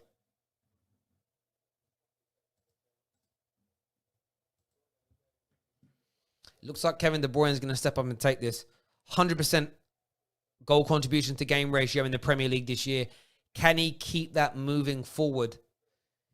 It's a big wall. There's 3 City players in it. Here goes Kevin De Bruyne. Oh, just over the bar. I think it was actually saved there by Leno. It was on target. Arsenal get away with that one. What a horrible start that would have been for the career of Mario Arsenal. Gives away a free kick inside 2 minutes that leads to a goal. And it had to be saved. It was going in. Here's the corner, which will probably be taken short, which it is. Oh, that was poor by City. They ended up being offside. I think it was Gabriel Jesus. Oh, no, sorry, Mahrez, who was offside at that point. That was poor from him. Very, very poor from him indeed. Remember, if you want to call the show, please do. If you want to follow us on Hot Mics, you can. Who's over there on Hot Mic right now? Who's tuning in? We've got a few people tuning in over there with us. Oh, look at this injury already. Granit Xhaka's down, receiving some treatment. Is this like a lot of people? Are there going to be all these injuries? Are all these injuries really going to creep in? That's the big question. Maybe, maybe, maybe. Let's see the challenge that led to that. Oh, I think he just twisted his ankle as well, which kind of makes it even worse because in those situations, you know, when your ankle twists,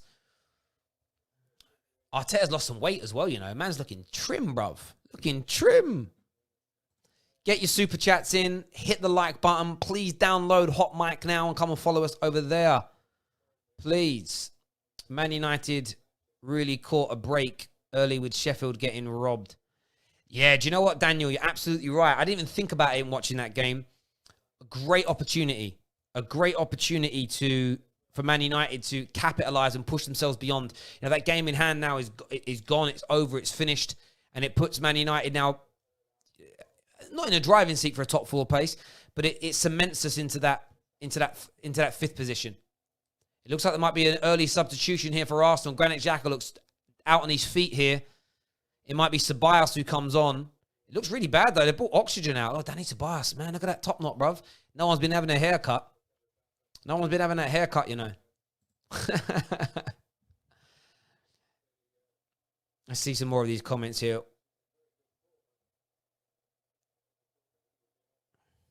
Damn, Xhaka's out. Yeah, Xhaka's done, man. Xhaka looks shot for the rest of this game. There's no doubt about it. No doubt about it. So I'm going to watch it again here. Ooh! The way he went over. That's ligaments. That's ligaments, bruv. Oh, that's your ankle finished. That's your ankle finished. When it goes over like that. Yeah, that's, you see, imagine that. Poor guy. 100 days out. 3 months of no football. Less than 5 minutes in. Guy's now out for the rest of the season. That's ligament damage every single day of the week.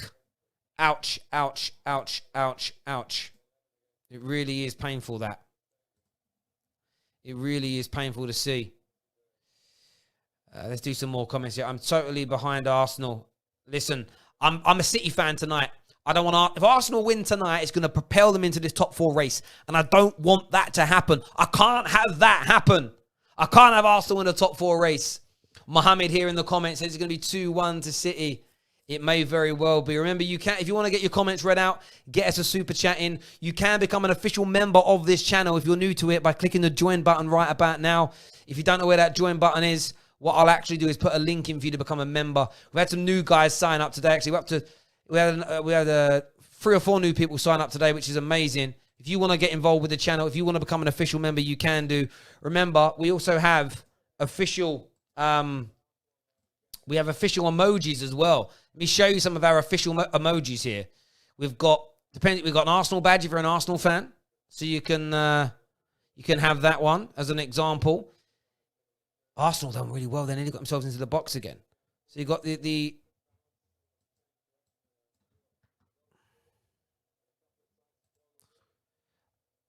coming forward here. Here come Man City. Oh, Jesus has got the ball, but that then runs out of place slightly. We've got the spider one. I don't know if this is actually working. Everything seems really slow at the moment. I'm really sorry, peeps. We've got Spider One badges. If you're a Liverpool fan, we've got Liverpool badges. We've got Mohamed Salah. There you go. There's a little bit of Mohamed Salah to share. We've got a bit of Bruno Fernandes. You've got lots of things on there. So if you want to get involved, you know what to do. Corner ball come in. Thank you, Paul Clark, for signing up and becoming an official member of the Football Terrace. That means a great deal to us. It really, really does. Thank you. Thank you, thank you, thank you. There's a corner whipped in there by City. It's well cleared. Oh, Sterling looked onside there, you know. Not given, though. It's a goal kick. It's a goal kick. Thank you, Paul Clark. I appreciate the compliment, my man. Thank you. Everyone who's tuning in, though, we're up to nearly 1,000 viewers. Trust me, if right now all of you could do me a big honor and just hit that like button, it would send this stream through the crazy. Hit that like button for us right now. Everybody who's tuning in, it would make a huge difference to the platform. It really, really would. Let's get this to over 500 likes, please, right about now. That'd be amazing if you could do that. Thank you, Nuno, for the hugs from Portugal. That's amazing. Thank you, thank you, thank you. Really do appreciate that.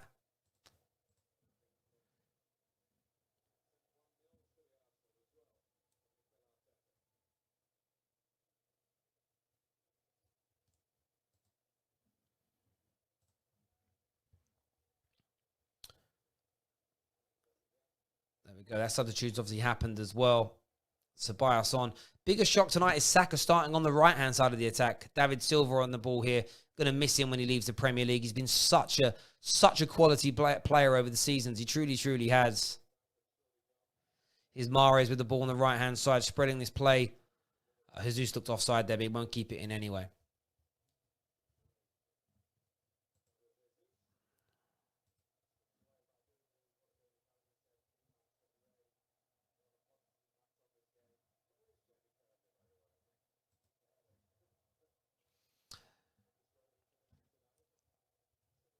Just watching what Arsenal... It's really going to be really intriguing to see what Arsenal do here. How Arsenal operate in this game now. How they try and break down this City team. So Aubameyang's now gone through the middle, which is interesting. That might just be a change for the moment as opposed to anything else, but we will see. We will see. We will see. City moving the ball around nicely in the middle. Arsenal got a good press on as it stands right now, but it's maintaining that press because you know City are going to come at you all game. City are relentless in that way. Mendy here with the ball on the left-hand side of the field.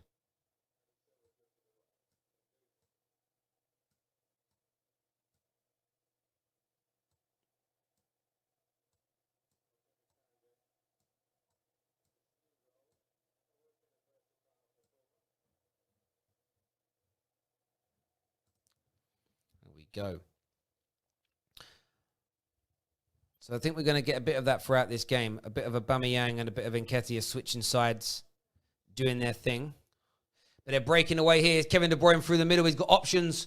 Slightly overhits the pass, but Raheem Sterling keeps it in. He puts it onto his right foot. He crosses. Oh, it's blocked well there by Bellerin. Now Saka brings the ball forward. Ceballos on the ball. Haven't seen much of Ceballos at all since the early stages of this season, it feels. Nketiah though, but Arsenal got held up. Their counter-attack got stopped. Guendouzi in possession.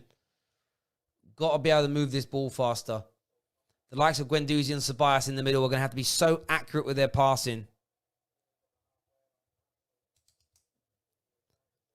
They're really going to have to do well on that ball.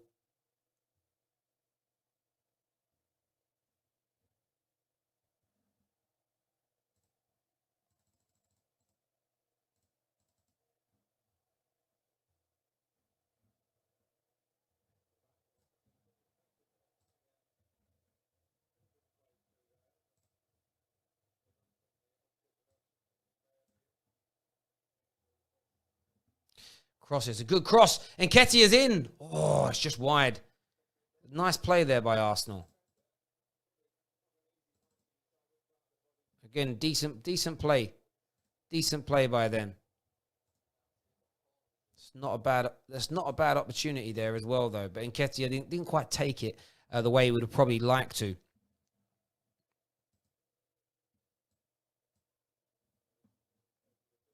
Tierney looking sharp so far is what Daniel believes. Yeah, Arsenal have done okay so far. They've done okay so far. Guendouzi fouled in the middle there by Gabriel Jesus. But it's just nice to have football back, isn't it? It's nice to be back. It's nice to be watching it. Mash says the empty hat is empty as usual. Someone says more in it. Just lovely defender there by Carl Walker to push the ball back to Edison.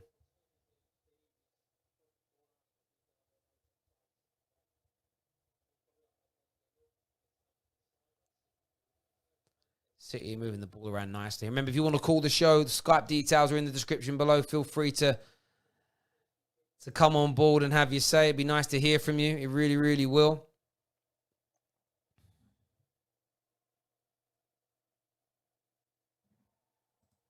Here comes Kevin De Bruyne now down the right-hand side, but a foul's given against him. And now it's Ceballos who's down holding his leg. What's going on here? Are Arsenal players dropping like flies? Let's watch what happened. Murray passes the ball. Ooh. Caught by a high boot there of Kevin De Bruyne. It's interesting to see how that's viewed by the officials. Interesting to see.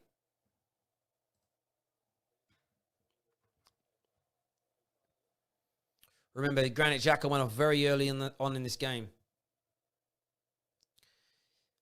So one thing City do really, really well,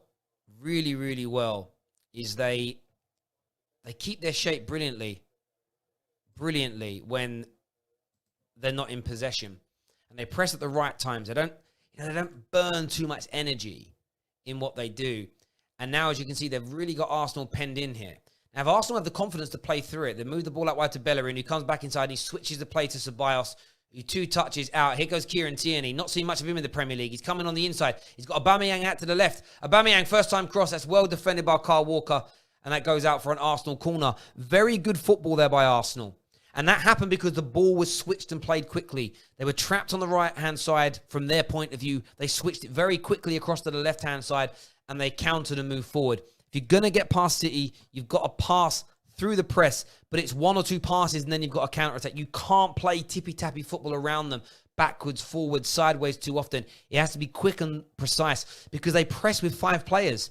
5, 6 players were pressing, meaning there's space to play into. Ball switched out wide here. It's going to be a throw-in, I think, to Arsenal here. High up on the left-hand side. Big night tonight for Arsenal. Pick up a victory here, and I'm telling you now, they've got every opportunity of making the top 4. Drop points tonight or get battered tonight, and I think they're done. I think the return to the season for them could go either way. Either way, it really, really could. Do me a big favor, everyone tuning in. Please share. Please hit that like button. Really important to us as a platform that you do that for us. We really do need your help in terms of growing, moving forward as a channel. Nearly 20,000 views this evening already, which is absolutely amazing. So thank you to each and every one of you that's done that. Over 100 new subscribers. And we're nearly on 2,000 followers over at Hot Mic as well. So if you are on Hot Mic, or you want to download it, do it now for free. The description is just... all the details are in the description below.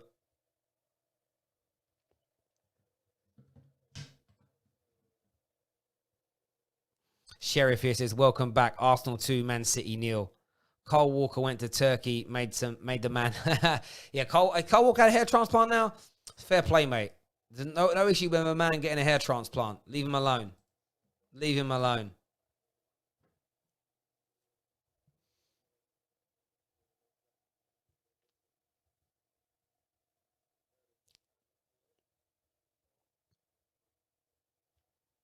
Gundogan on the ball here. Being pressed by Nketiah. See, when Arsenal press, it's only ever one person at a time. They don't move forward in the same way you see City do, where they're hunting in packs. It's always singular.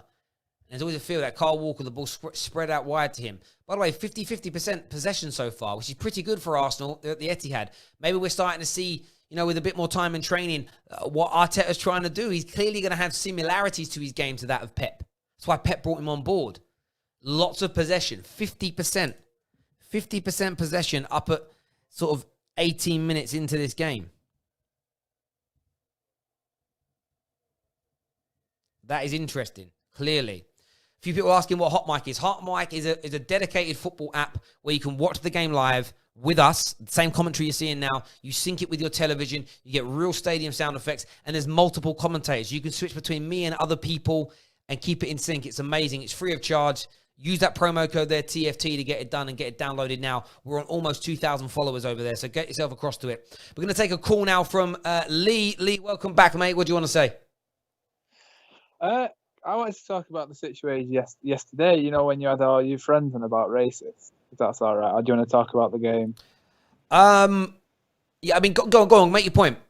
Just my opinion is, I think it's time for change. Like, obviously, what's going around the world, but having T-shirts, having banners, kneeling down, it all sends a message. But I don't know if you ever read about Nicholas Benter when he got fined, and then what happened last year with England. I think you need to start getting more ruthless on the situation. Prison sentences, because racism is always going to be there. And I try and watch a lot of, films and music about different cultures and all that. But like, if you ever look at our history as England, we used to be really bad, but hopefully over the years we've made up for that. And like America, I feel like they're in the past. And I only found out recently that the police officer knew the gentleman who died. Yeah.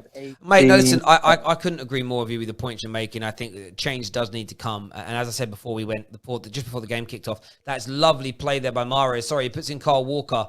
Kyle Walker is beaten down the right-hand side. He goes on the outside. Oh, he gets round. Oh, there's another injury. Oh, it got cut back. Who's number 22 for Arsenal? Sorry, is that...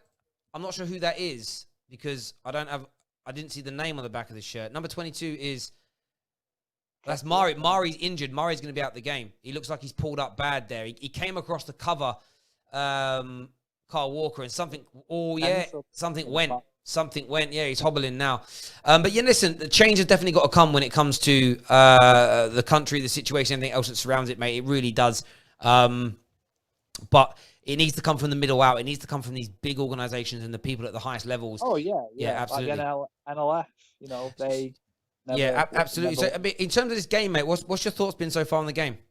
So on the game, yeah, it's been good. I think realistically, for the first time ever, City have got fans, digital fans. So that's a positive for them. I take it. But yeah, I just think with the tempo of the game, it's a few more games.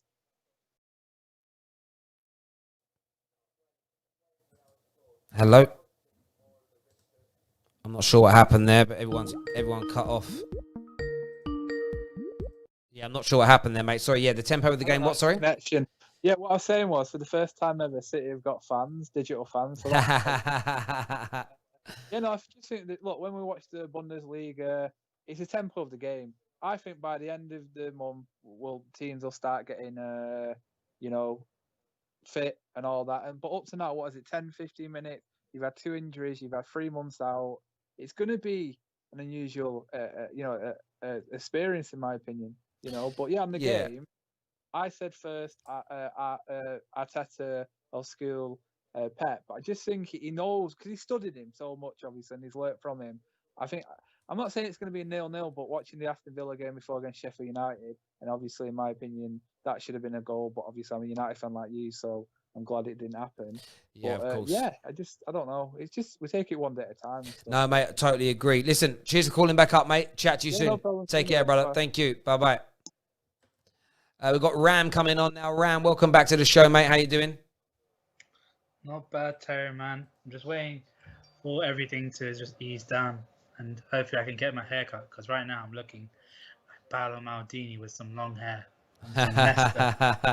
What do you make of this game so far? You know what? I expected this to happen. I think both managers are, when you look at their styles of play, they are very much possession-based. And I think because of the coronavirus thing and the long period of time these players have had without any footballing, like match day experience, I completely get why they're so... The tempo is a little bit flat. Yeah, I get that. There's definitely an element of that. I mean, the injuries are interesting because, of course, people will focus on there's been 2. Mari's is definitely muscular. Something snapped in him, which could be timeout. But equally with Xhaka's, he twisted his ankle. And that could happen. That isn't because he hasn't played football. Do you get what I mean? He just twisted his ankle as an example. So it is going to be interesting to see how the game pans out. And the problem is it always ends up happening in football. You get a couple of injuries in the first half and it really slows the tempo of a game down as well, because we were only 2 or 3 minutes in and there was the injury to Xhaka. We then go another 10, 15 minutes, the game starts to warm up a little bit and there's another injury and slows it down. So fingers crossed they don't have to have a drinks break now. They probably did that during that substitution as an example. But yeah, it's interesting because Arsenal, as I say, a lot of the ball. I was really surprised to see Saka start on the right, considering that he's been so good on the left. That was an interesting one to focus on. But yeah, the possession-based football is interesting, and how City deal with that, because City are so used to having the ball. It could be a good tactic from Arsenal. So, well, if we have 50%, 55% of the ball, of course that takes normally City are at 60, 70%. So they're going to have less opportunity to score and rip you apart if they have the ball the least amount of time. But let's see what happens from that. What did you make of the Sheffield United game and the goal that should have been? I'm surprised. I'm actually genuinely surprised because I'm a massive advocate of technology used in football, and I'm really surprised that it's Hawkeye. Hawkeye uses that goal line technology, right? Yeah, but the report is that it wasn't turned on. So it isn't that technology made a mistake. It weren't. A lovely football here. Lovely football here. Zachary's going down the right. He crosses early. Oh, it's not a good enough cross. Easily cut out there by Edison. See, they're giving it away. Giving it away. It's Nketiah. Aubameyang. Oh, it's over the bar. Poor play from City at the back.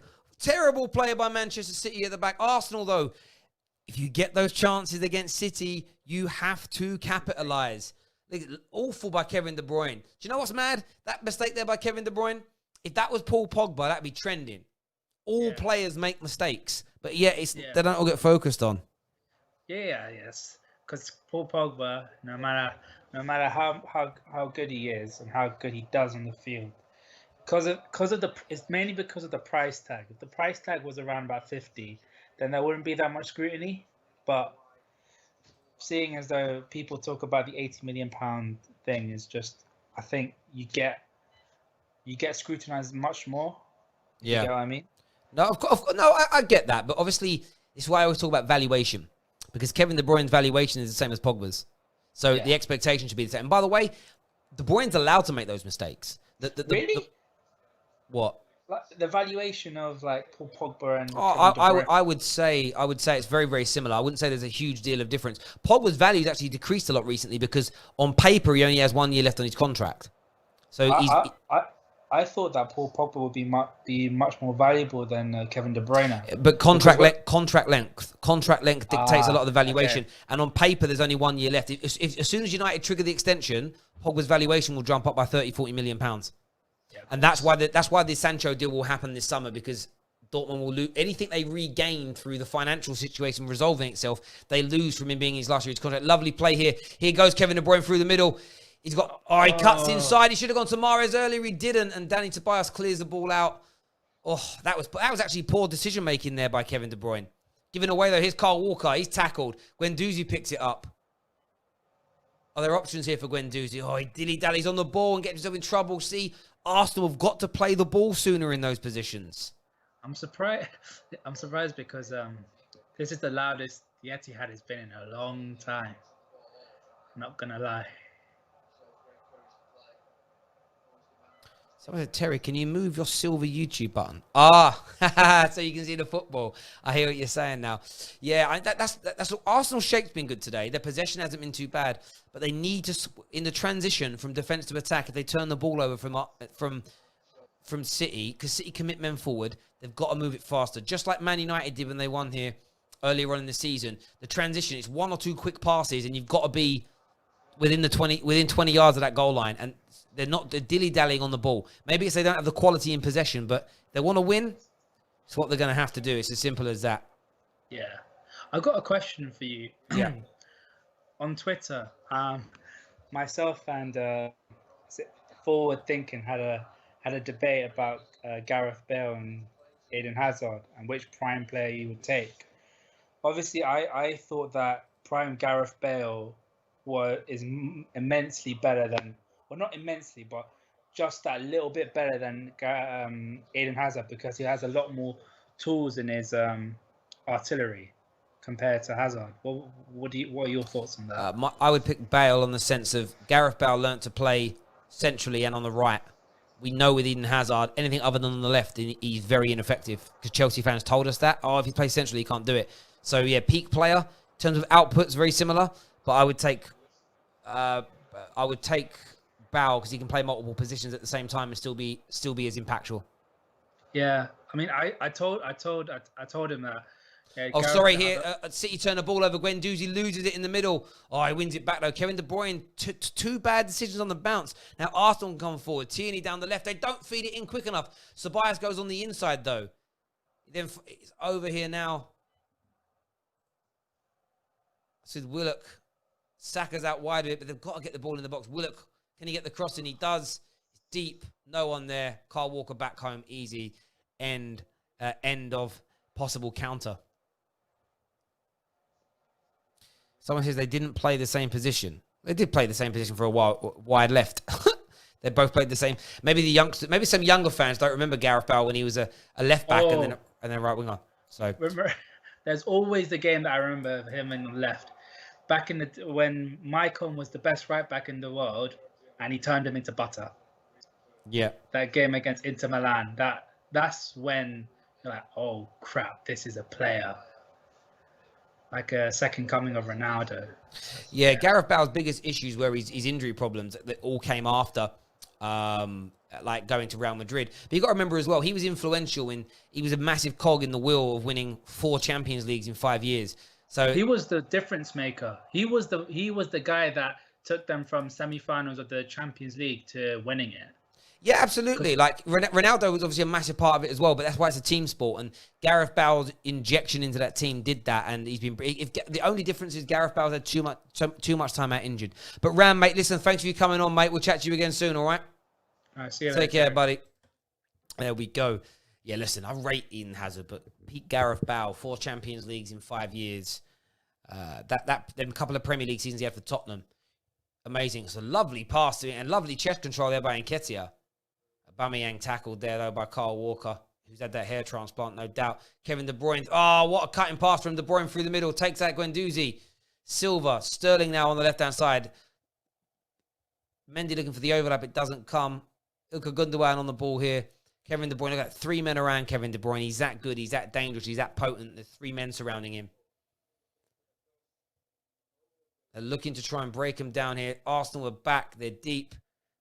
Early shot by De Bruyne. Comes back to Silva. Kevin De Bruyne going for shots. What's going on? Not breaking the team down here. Here's a transition opportunity. Guendouzi in possession. Can he find a quick forward pass? No. Dilly-dallying. Had to go back to a centre-back. Come on, Arsenal. The only way you are going to beat... You're not going to play through City and beat them. You're going to have to win the ball back when they're attacking and pounce quickly. You are not... I know Arteta wants to play possession ball. You're not going to outplay a Pep team with your players. Adapt or die. Oh, it's been given away nearly. Got away with that again. Poor pass from David Luiz. But we are 31 minutes in here. It is still 0-0. Long ball played over the top. That looks like a foul on Nketiah for me. How's that not given? How's that not a foul on Nketiah? He's been pulled.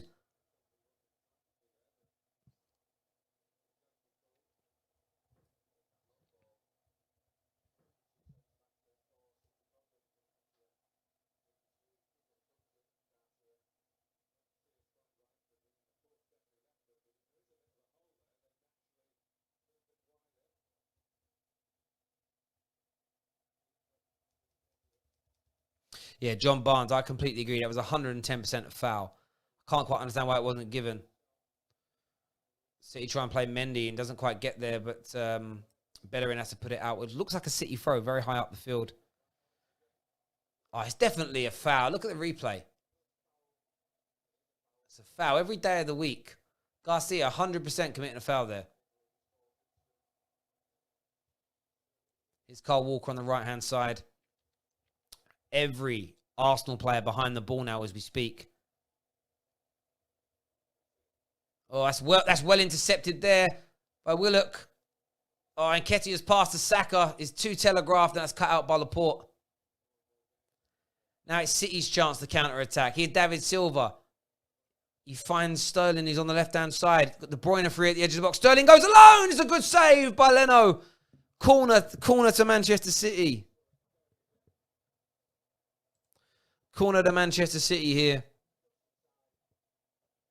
He cuts inside here. It's a good shot there by Raheem Sterling, who has gone, by the way, a very, very, very long time without a goal, Raheem Sterling. It does have to be said. I think it's December, something along those lines, without a Premier League goal for him.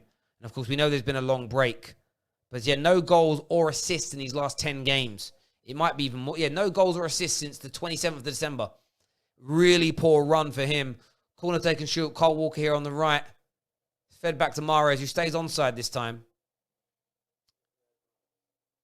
He can't get the ball in. That's well defended there by Saka, number 77. City are not looking their best at the moment. But that possession stat is now moving further and further away. Nearly 60% of the ball now for City. Arsenal weren't able to maintain that dominance on the ball. City are trying to switch the play to that right-hand side. Arsenal are pretty much all behind the ball here.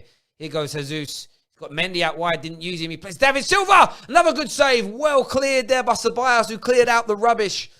City are starting to turn that screw now. They're starting to turn the screw. 2 good saves from Leno in the space of a minute or so. They've got to step up here. They've got to step up here now. Mendy with a cross into the box. It's well over hit, but it's going to be picked up by Mahrez here, who's wide right. Lovely footwork. Jinx inside, outside. He's got 2 men around him. De Bruyne now on the ball. Always finds himself on this right-hand side. It's a really bad pass from him, though, back inside. That gives a little bit of a respite to Arsenal at this moment.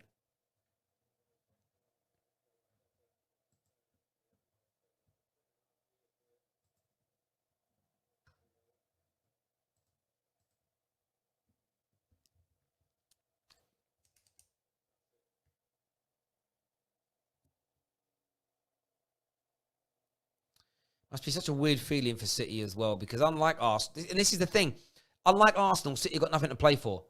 I want to see more bravery from Arsenal. Ball knocked into Gabriel Jesus, who gets the touch. Gundogan, who loses it, but then Kevin De Bruyne wins it, gets there before Ceballos. Feeds Sterling on the the left-hand side. He comes in onto his right foot.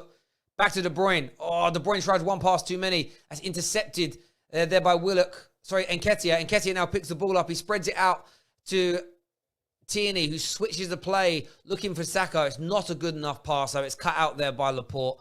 Ball's back with Ederson. And Arsenal's counter-attack so far has been absolutely poor. Absolutely poor.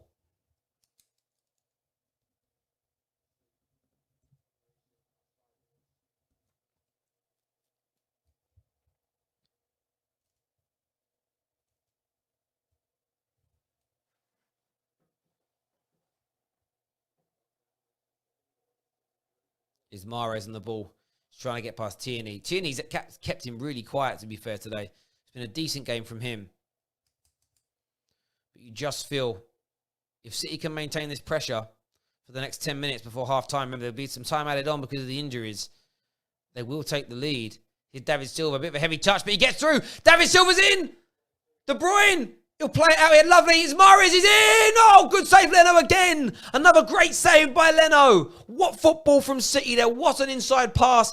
Cut out the Arsenal defence. They all got suckered in because David Silva managed to break through. They're getting closer. The door is being knocked upon. The hinges look like they're about to come off. Will we then see Arsenal capitulate?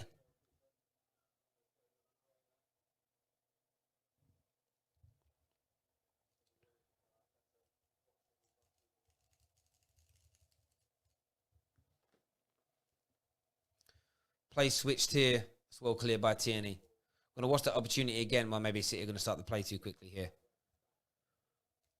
But City moved that ball so quickly, so fast, so devastatingly well. So devastatingly well.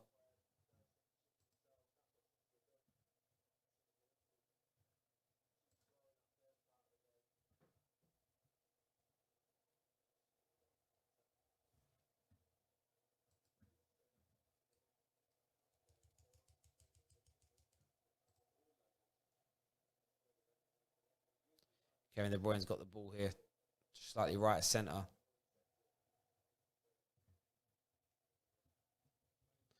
We've got Dan Thomas who's coming on. Dan, what do you make of the game so far, mate? Hello? Hi, Dan. What do you make of the game so far? Pretty, Can barely hear you. You're muffled. can you hear me? Oh, they're in. Sterling's in. Oh, it's over the bar. Yeah, Dan, you need to your mic's really low. 1 second, sorry about that. No worries. Look at this pass. Look at this pass here. Oh, Sterling, silly boy. That was what a reverse pass that was by Kevin De Bruyne. And then Sterling's finish over that crossbar. Arsenal are hanging on by the skins of their teeth. Are you still there, Dan?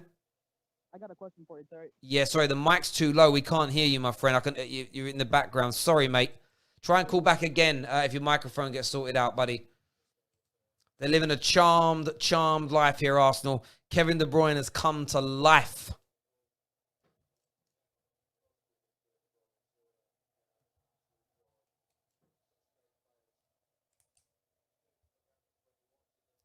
Another Arsenal player down here looking injured. Ceballos again, but I think he's okay. I think he's pretending. I think he's kind of pretending.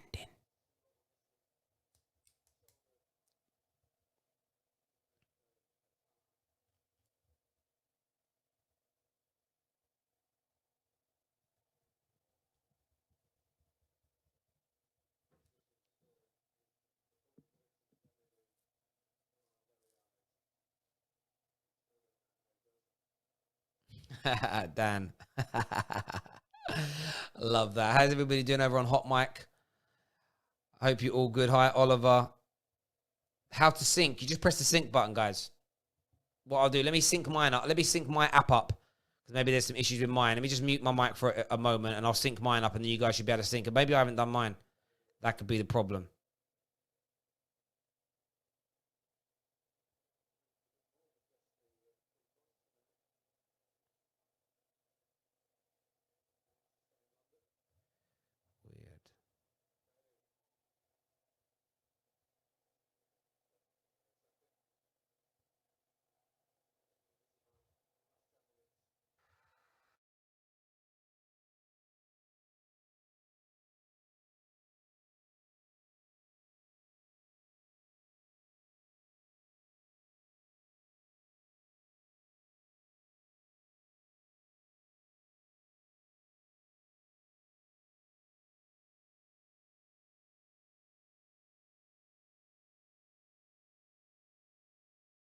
You should be synced up. You should be able to sync up now on the app.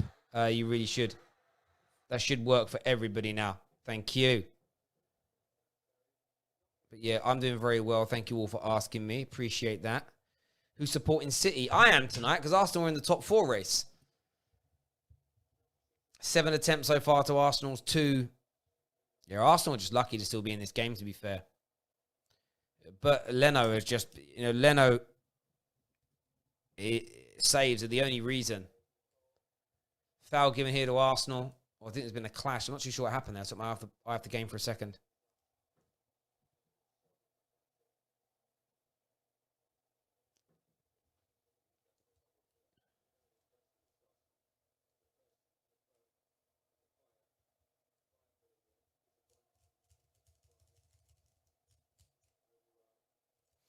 Visionary here says Sterling's a baller, but boy, does he need a few before knocking one in.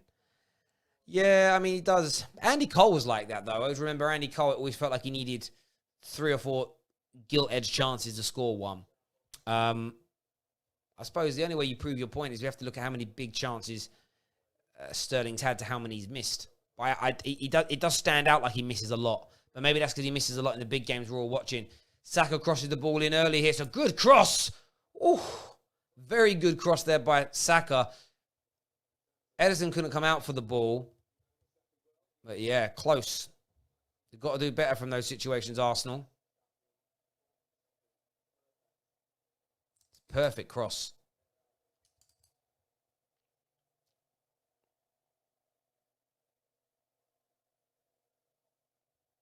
City pressured on the ball. They lose it here. Bellerin goes, that's another foul. That's not given. Wow.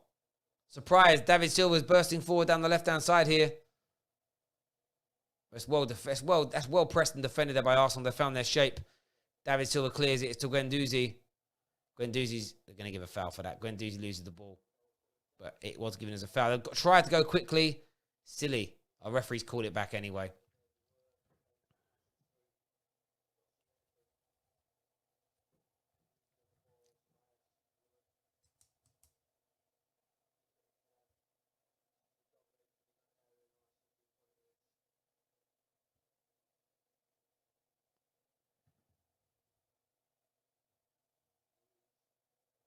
What am I drinking tonight? I'm just drinking water.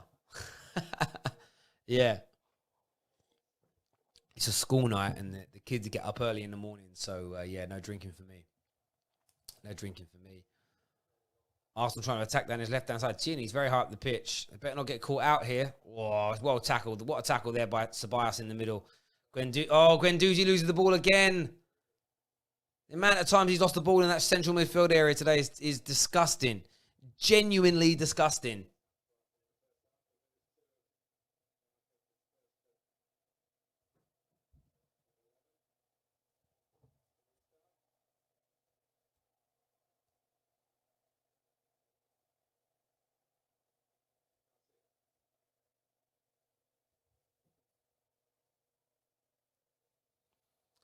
Arsenal give away another foul there. Mustafi, the surprise package to start tonight. Fouls Gabriel Jesus. Probably too far out for a shot to happen.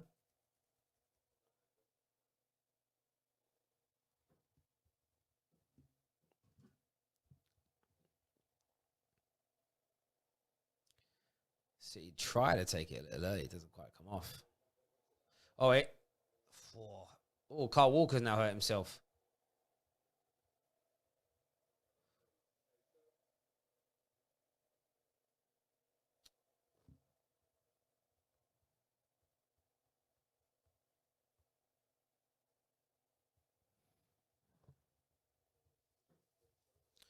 Free kick's got to be taken again here.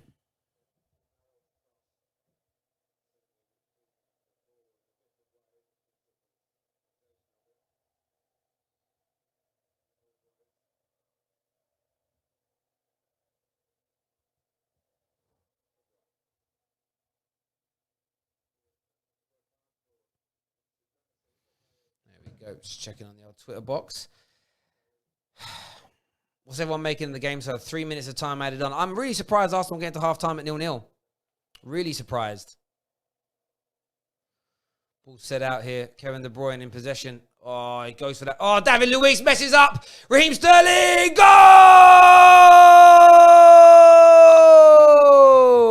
There it is. There's the goal. Raheem Sterling puts it away.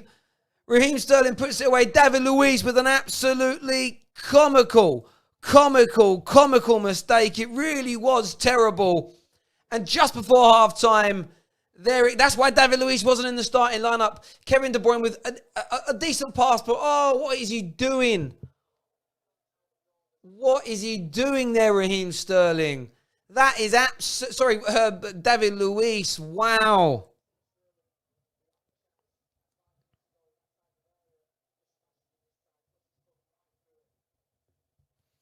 That is shocking. Shockingly bad. It really is. Leno can't save that. Raheem Sterling gets his first goal since the 27th of December. But it was inevitable. It was genuinely inevitable that was coming with the way the game was panning out. But that mistake from David Luiz, wow. And now, conundrum for Arsenal. They're coming forward again here, City. There's only about a minute or so to go in this game. Could City score another? My word. Terrible. Absolutely terrible.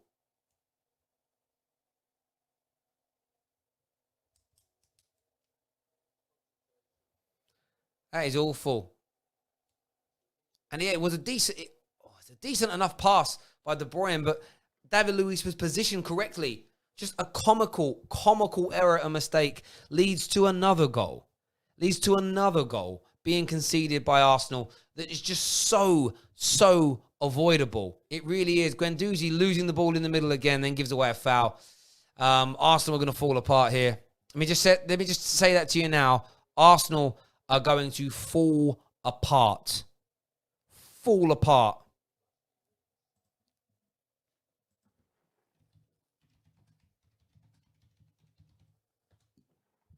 They're going to absolutely fall apart.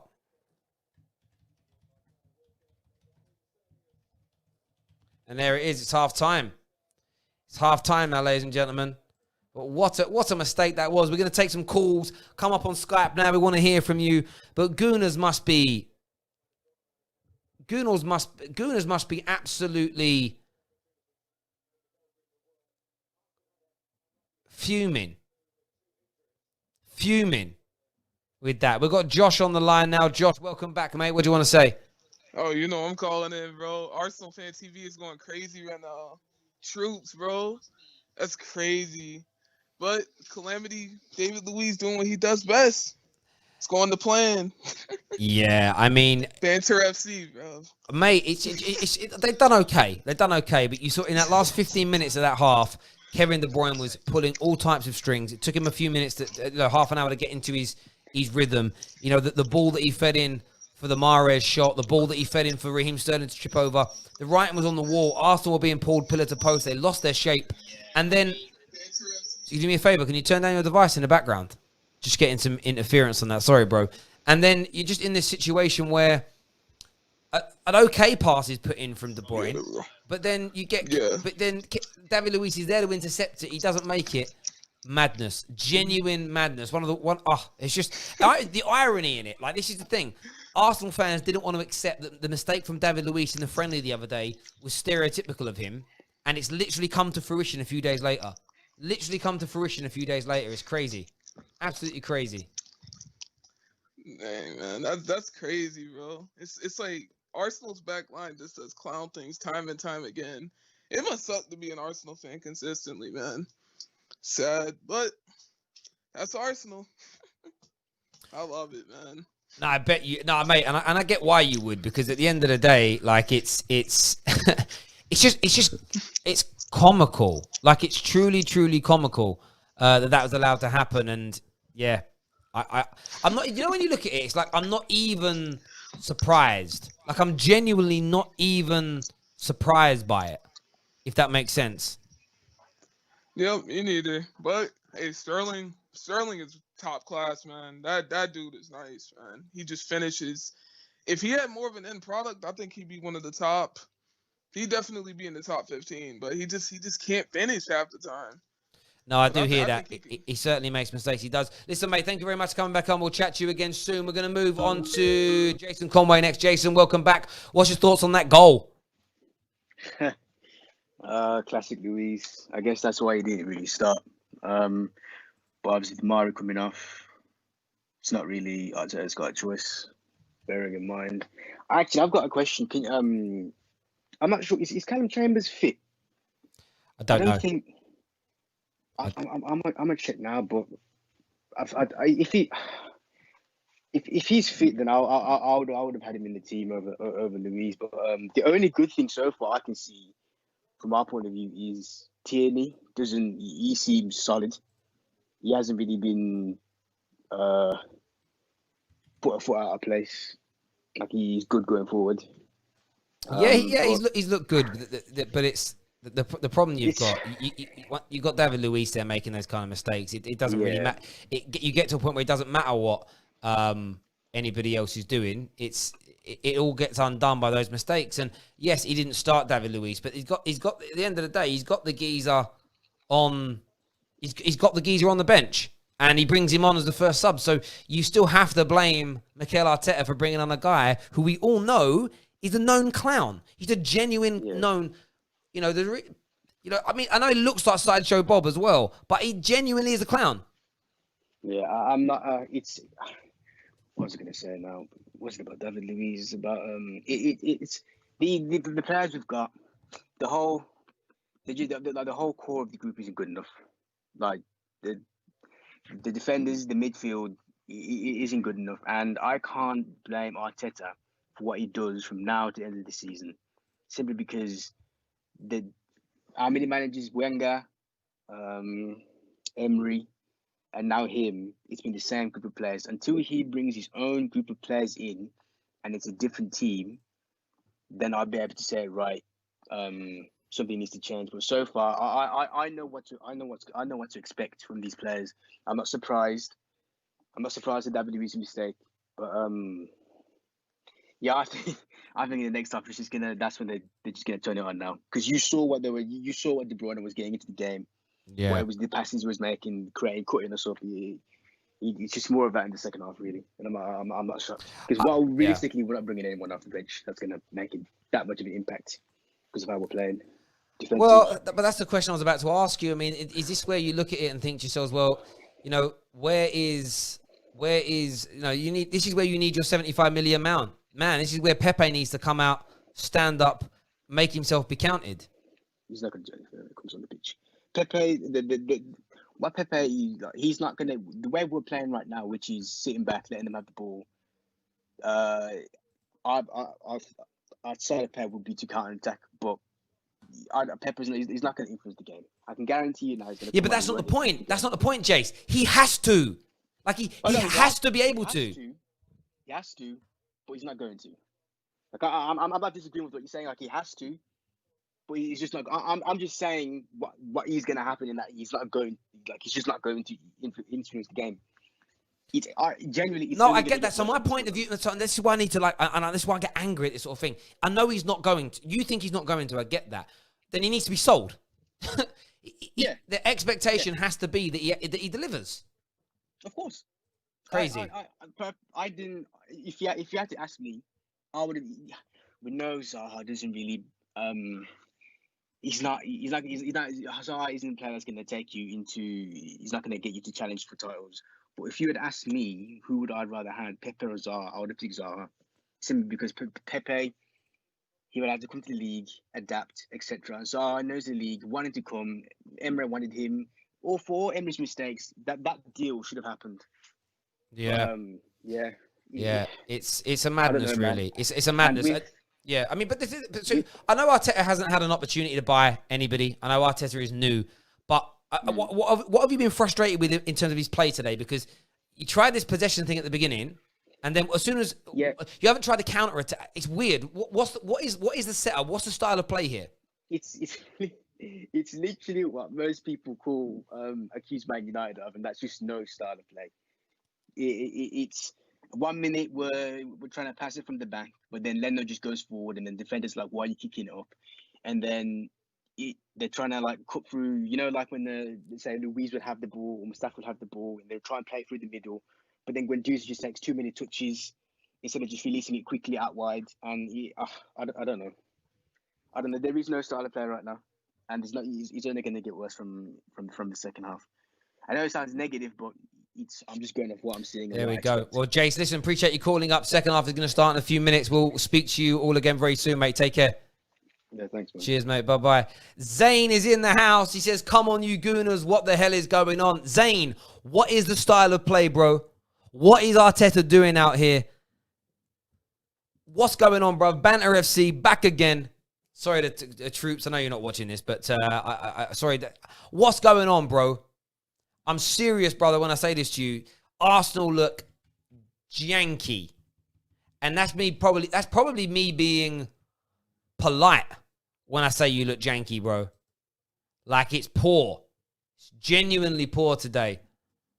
It really, really is. We know Xhaka went off injured. I get that. You know, we know that Mari went off injured. I get that. But surely you expect a lot more from your team than what we're seeing now, bro. Surely you do. Just going to update the Arsenal team actually on the system so we can all kind of see it. But it's interesting today because I'm going to change the team around again because Saka's actually playing on this right hand. That's the biggest shock to me. You got Saka, a kid on the right hand side, world record signing. He's on the bench. That is the embarrassing. If I'm a Gooner, that's the bit I feel most embarrassed about today. Is that my record signing is on that bench. My record signing is sitting there on a bench, not playing. I'm just going to refresh that now so we see the updated team. There we go. But Zane, I want to know. I want to know what you're thinking and feeling after that, bro.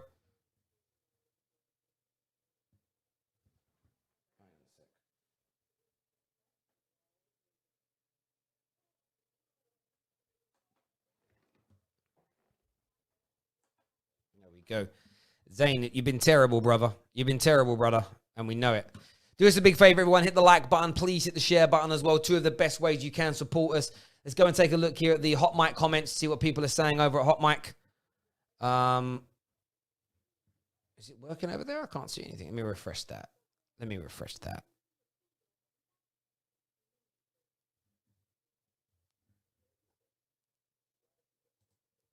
Just going to refresh that stream. Everything's running a little slow tonight. We've got so much stuff operating at the same time. It's unbelievable.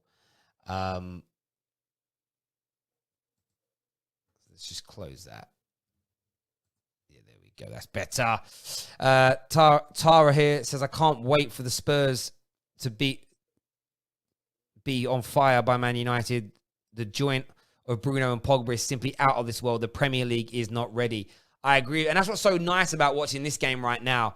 It makes me so excited about Man United returning. And listen, Zane, where you at with your PE teacher, bro? Where you at with your PE teacher, bro? Where's the PE teacher football what? PE teacher football what? Come on, my guy, Zane.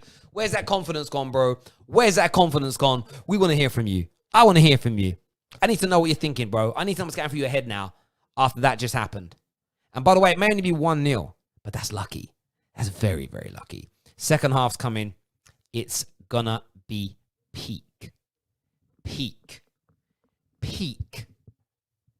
Peak. So I can keep saying it. Peak. Remember, we're going to be live after this game with all the goals and our first slot of digital fan cams. We're going to have Sonny on. Adam's going to be on. We've got a number of people that are going to be on that show, so we're really looking forward to you all tuning in. That'll be after the game live on this channel.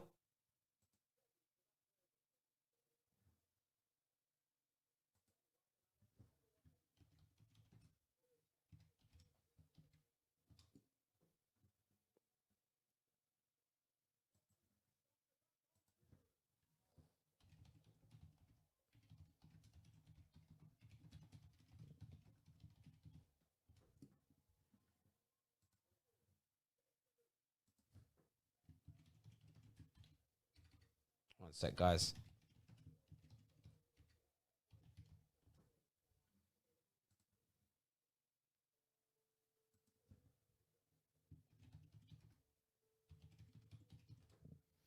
There we go. we go. What's everyone saying here?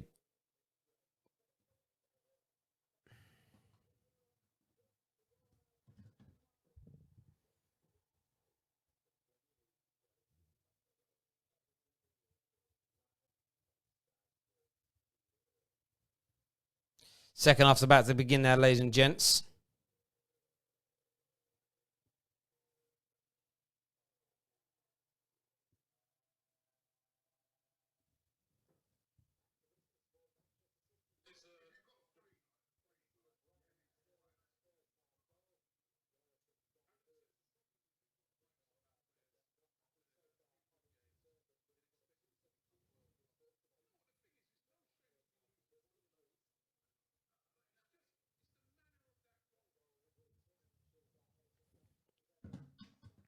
There we go. Anyway.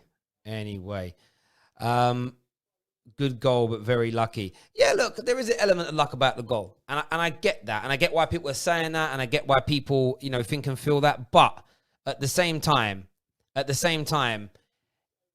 is it lucky? And the reason I'm asking, is it really lucky? Because we see this kind of mistake time and time again from Arsenal. This ain't like a new thing.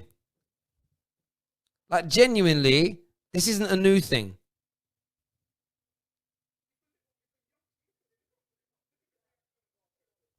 This isn't a new thing at all. It isn't a new thing at all.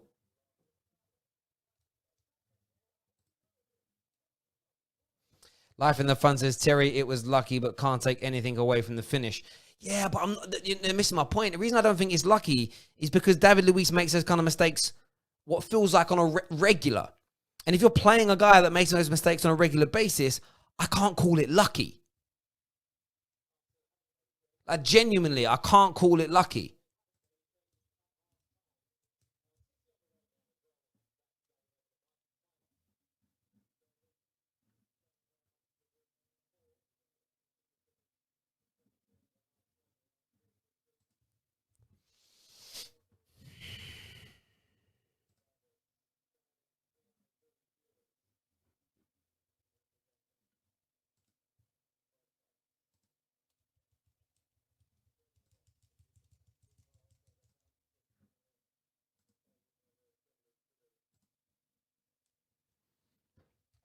There we go.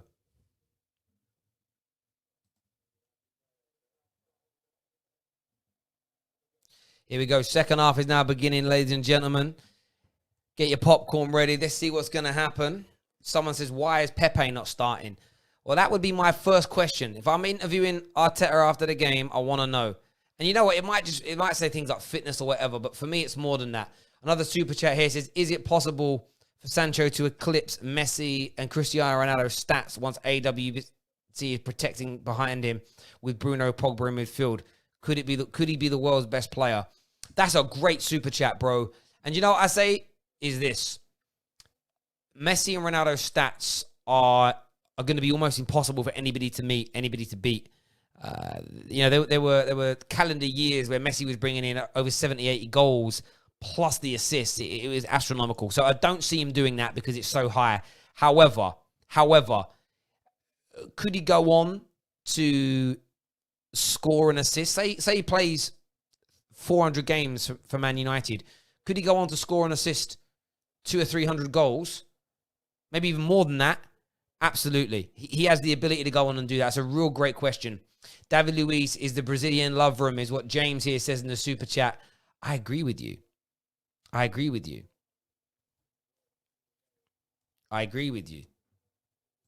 On that. Most definitely.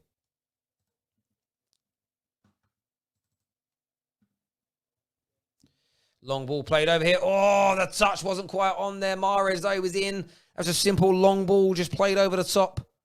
Arsenal were in trouble. They were scrambling there for the ball.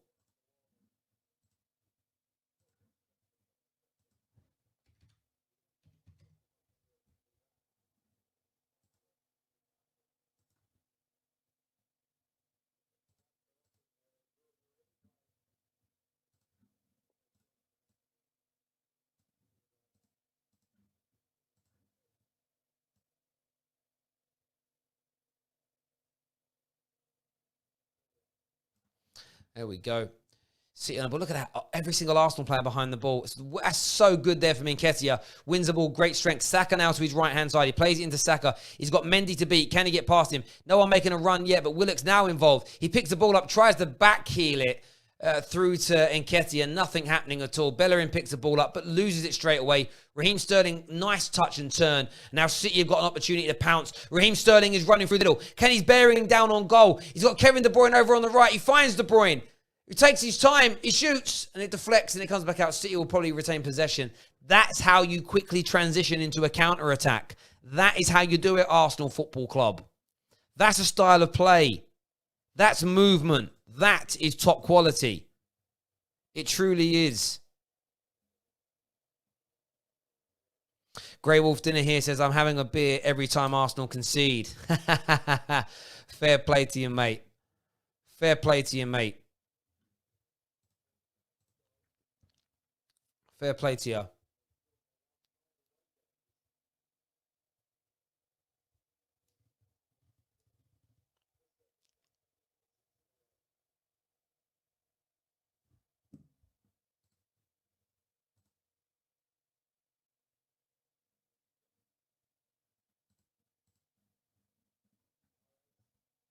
Oh, Mahrez, that's a penalty. Oh, and it's David Luiz who's giving it away. Absolute clown. Absolute clown. Clown. Clown. Mahrez gets a penalty. This is where the onslaught begins. He gets his yellow card. This is where the onslaught begins.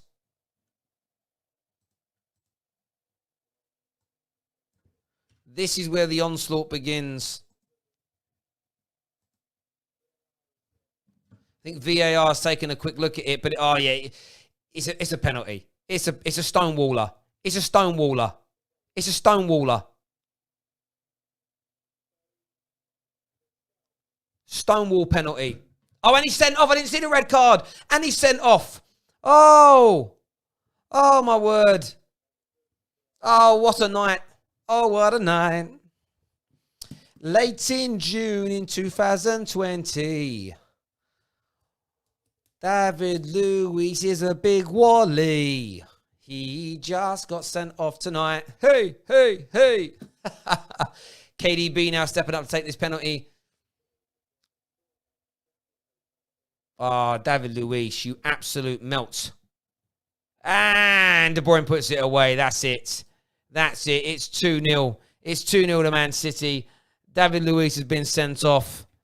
And my word, what are we in for now, ladies and gentlemen? What are we in for now? What is going to happen now? That's the big question. Comedy gold, a few of you are saying. It is. And as we said at the beginning of that end of that first half, this is where it's going to change.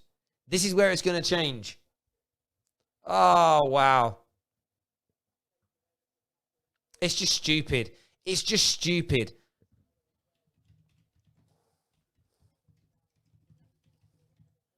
So stupid. I'll tell you why it's dumb as well. I'll tell you why it's dumb. Positionally, it's poor, right?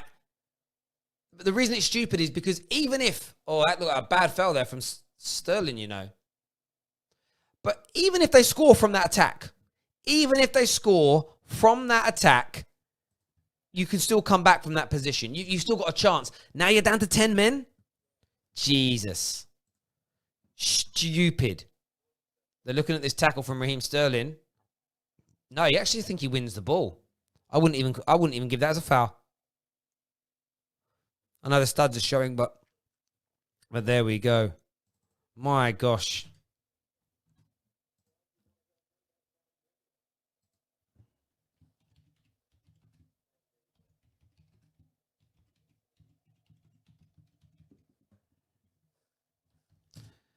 Yeah, he's just an absolute clown, this man, David Luiz. But I blame Arteta. I blame Arteta for having him on the bench. I blame Arteta for bringing him on. I blame Arteta. He has to be blamed here. Why are you playing a man that's that stupid? Why? Why would you do it? Why would you do it? And I'm not even trying to ask a salty question. I'm being genuinely serious here. Why would you ever do that? Zane here, the super. Thank you, Zane. I know you're over there watching AFTV as well. Thank you very much for coming over here and supporting us too. Appreciate it, my brother. Says Terry, next season will be better. We have Partey, Lamar, Coutinho, and Koulibaly. We're stuck with a B-Tech Andy Cole and a pub. You're stuck with a B-Tech Andy Cole. Come on, Zane. Do you really believe that? Grey Wolf Dinner said it looks like I'm getting wasted. Maybe. But I tell you now. I tell you now. It's crazy. Arteta's to blame here. Arteta is outright to blame. He has kept him in the team. He started him in. He brought him on as a substitute. Madness. And now another injury is going to happen, right? It looks like Mustafi's injured. That means who are you going to bring on? You ain't changing this game round. See, this is typical Arsenal. Have this nice break. You can come back. All your players fit. Everybody raring to go. And nothing. Nothing happens. Nothing's done.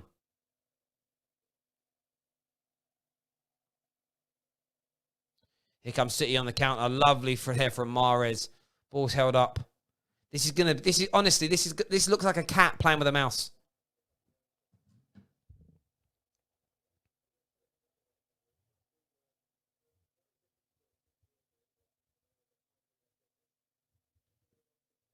Cat playing with a mouse. Really is. Jack Ryan here says Arteta is useless. I just don't understand it. I don't understand what the style was tonight, what the tactics were tonight. Here comes City again. De Bruyne, lovely. Inside. Plays in Walker, who crosses. That's well defended there by Tierney. Well defended by Tierney in the end.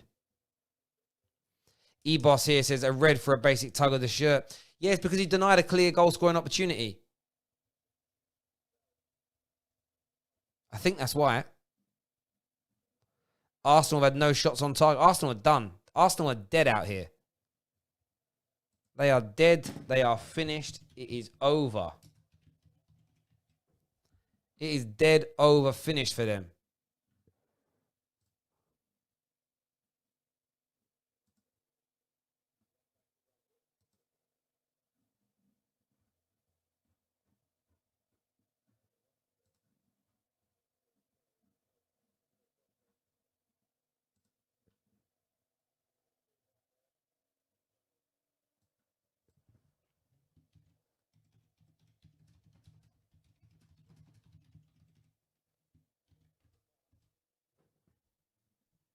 Arteta is truly a joke of a manager, man. Why play the guy as a clown? I'm annoyed. I don't even know why I'm annoyed at him. I'm not an Arsenal fan, but it's annoyed me to see.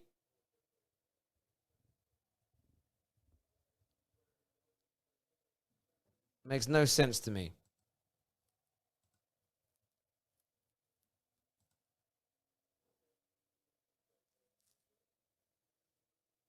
Mendy loses out. Look at this press. Look at this press. It's putting Arsenal under so much pressure.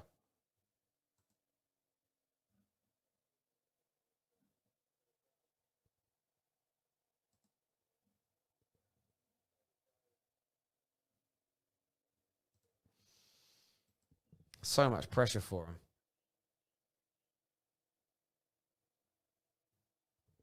Laurie Nix here says, I gave up smoking 8 months ago. I'm close to starting again thanks to Arsenal. Sorry, Laurie, mate. I'm sorry, bro. But it's so poor. It's genuinely so poor.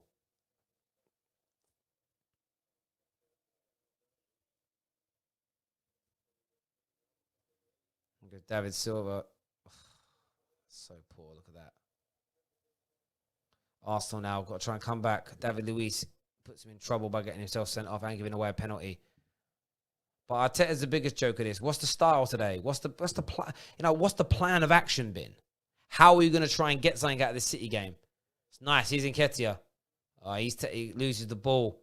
City now. City just need one more goal, and then this game is over. But there's a long way to go in this game. Arsenal could find themselves in so much trouble. So much trouble. They really, really could.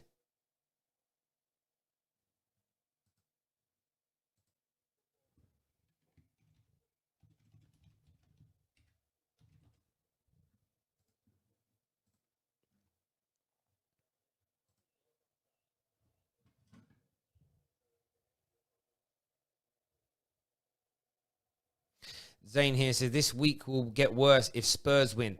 London is red. Listen, then so Zane, are you supporting Man United?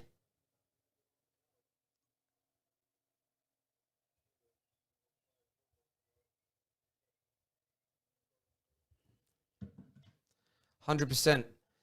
Zane, you've got to be back in Man United then by that. Got to be.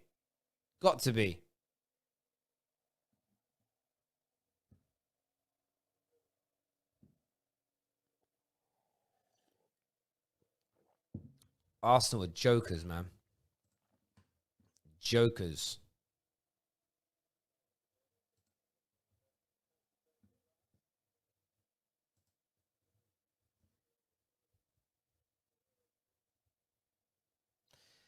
Comment, he says, Terry, you know it's peak when Man United fans feel sorry for them.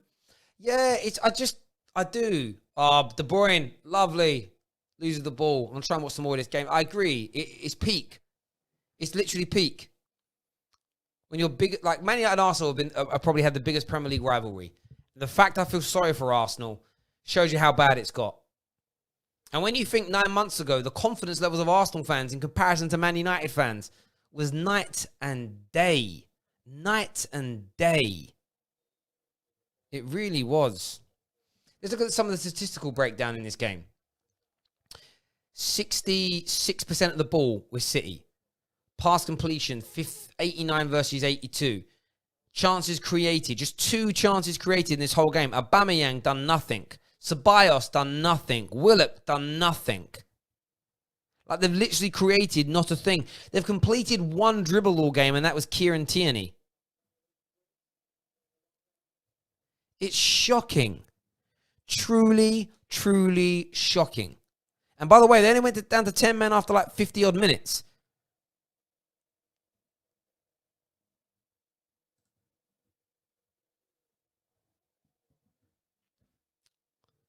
Totally shocking.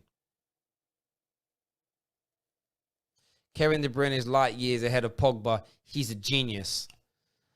Mate, you'd love to have Paul Pogba in this team of yours. Ceballos gives it away in the middle. City just playing with him now. Here goes Kevin De Bruyne. Oh, on the inside. Kevin De Bruyne. He plays in Sterling, but Sterling went ready. Oh, Raheem Sterling. What did I just see Raheem Sterling do there? Terry, can you please... Yeah, the double jeopardy rule only counts, I believe, if a player makes a genuine attempt to win the ball. So the last man rule, the last man isn't even a rule. If you deny somebody a goal-scoring opportunity, but you make a genuine attempt to win the ball, then it's a yellow card. When you pull a man's shoulder, it's not a genuine attempt to win the ball, so it's a red card. That's pretty much how the rule works, as far as I'm aware, anyway. But yeah, man, Arsenal dead. Dead. Absolutely dead.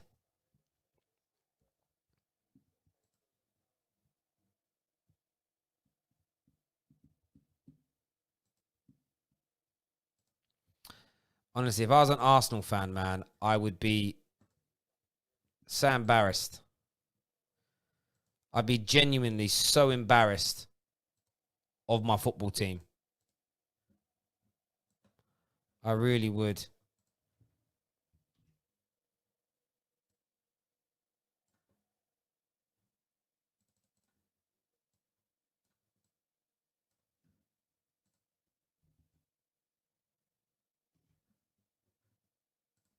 City here just toying with him now. Toying.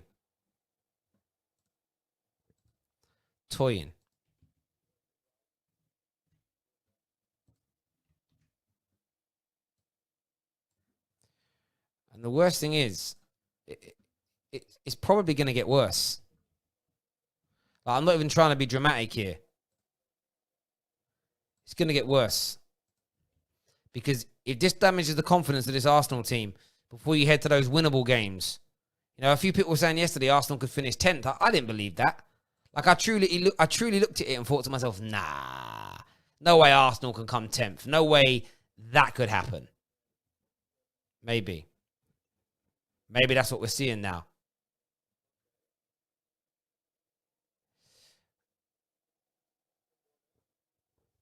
Mark Goldbridge never acknowledges TFT in my super chats. Well, that's down to Mark. Listen, I have no problem with that channel, that platform. Everybody knows that. They can have the he can have a problem all he wants. I mean, why? Imagine being bothered by little old me. You know, it's crazy. Well, Sonny will be on the football terrace after the game. So we're going to be doing a live game reaction show, live digital fan cams as well. So really looking forward to it.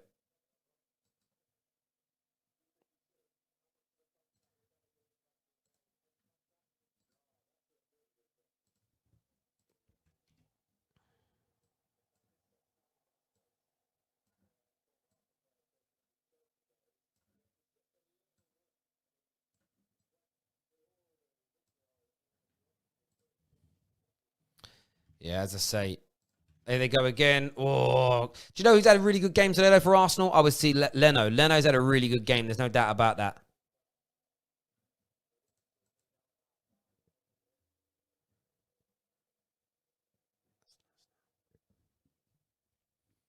And here we go. Still like 30 minutes to go in this game. And you know what's going to happen? Arsenal fans, their anger is going to build up. Joseph here says, this is embarrassing. I think it's beyond embarrassing, really. Yeah, Tierney's had a decent game as well, I'd say. Pep Guardiola making 2 subs here. Bernardo Silva and Phil Foden coming on. Jeez.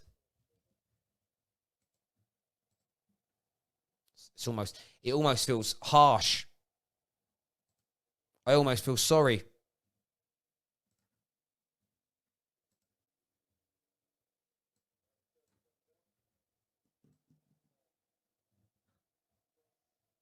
Do you get what I mean? I almost feel a little bit sorry for Arsenal now with these players coming on.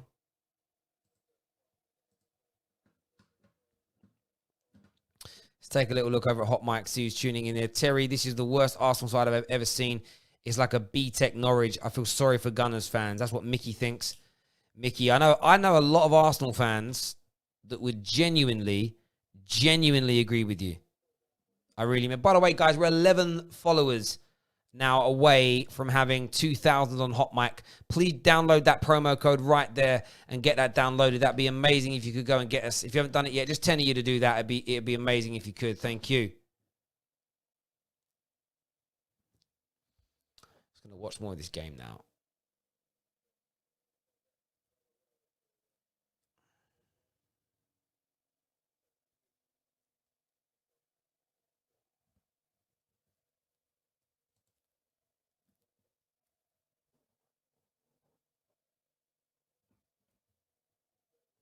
Evening, Terry. It's mad at AFTV. I bet it is mad over there. And they've got every right to be angry, but they should be angry at David Luiz. They should be angry at their manager. There's a lack of plan tonight. You know, I remember this City team is a team that Man United, who aren't very good in the grand scheme of things, battered twice this season. Arsenal haven't laid a glove. Haven't laid a glove. That cannot sit right.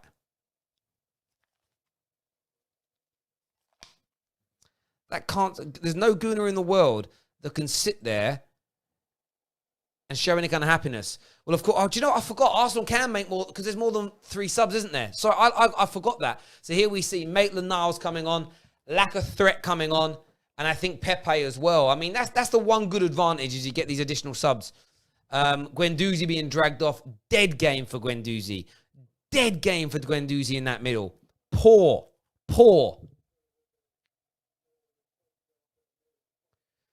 Lacazette coming on here.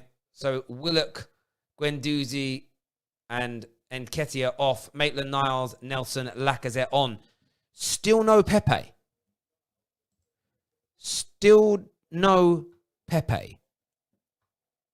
Why? Why is there no Pepe? Why would you not be bringing Pepe on at this moment?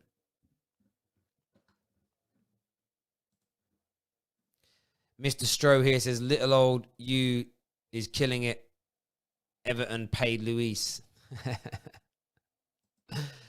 Yeah.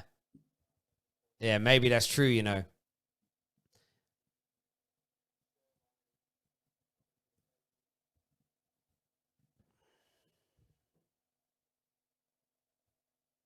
Here goes Phil Foden. Zane here of another super chat. He says, yet we still beat United. Pepe should come. Yeah, you did beat United, bro. But listen, like, winning individual battles is great. Like, I would never claim to be better than City because we beat them in a couple of games. I would say we're better than City if we finish in front of them. But we're better than Arsenal, even though we didn't beat you. We're still better than you. You know, after tonight's game, remember, this is your game in hand, bro. It's your game in hand, bro. Over Man United. You are going to, as it stands right now, you're going to be in 9th position. And you'll be on 40 points. You'll be 5 points behind Man United and 8 points behind top 4. It's looking dead, bro. And here comes City again. The press. It's purely the press tonight that's done it. And then the movement of City's players. Kevin De Bruyne! Good save. Good save.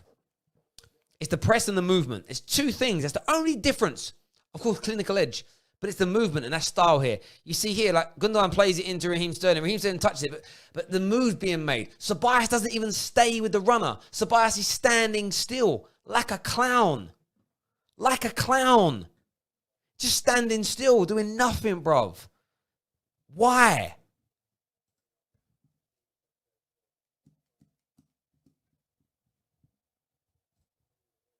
Kevin De Bruyne's now coming off. Got his goal. Can leave the field of play happy. And tonight as an example, though, you know, 2 chances created by him, gets his goal. Brilliant. Brilliant. Rodri and Fernandinho have now come on. Corner here. This is where these games have become like a friendly. But just this is so simple for City.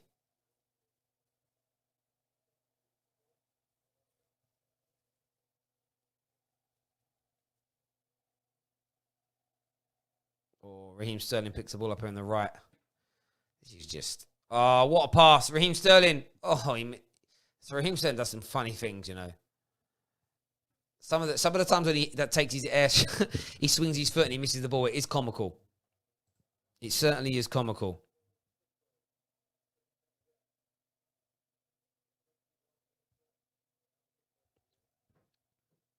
Terry, you spent like £1 billion in 6 years and won nothing, just like Spurs. Well, we won an FA Cup, a Europa League, and a League Cup. So it weren't nothing. But, yeah, Zane, I love you, bro. I truly love you, bro. But I wouldn't swap places with you, man. Like, I wouldn't swap places. I prefer it to be where we are. We did waste some money, no doubt, but, you know, and Arsenal have spent quite a lot in the last 6 years as well, you know. Maybe not quite $1 billion. And I don't think United have spent $1 billion. I think it was about 700 million. But you can't be that far behind Man United. Oh, it's lovely play. Kyle Walker keeps it in as well. Oh, Gundogan. Oh, it's going to come. Number 3's on the way, baby. Number 3's on the way, baby. Number 3's on the way.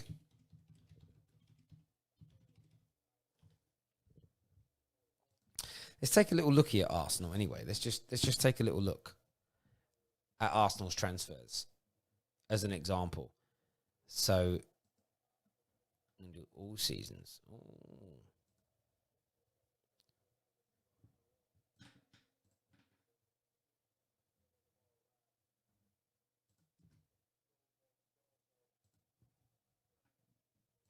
Let's go to all transfers here. Right, so let's look at Arsenal, right? So this year, we do the math on this.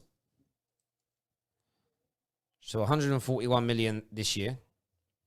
72 the year before that. 137 the year before that. 101 million a year before that. Just 23 million that season in the 15-16. 14-15, 107 mil. And 13-14 season, 44. So let's jotty that up on a little calculator for a moment, right? And we'll round it down as well. So what we got, 44 plus 107.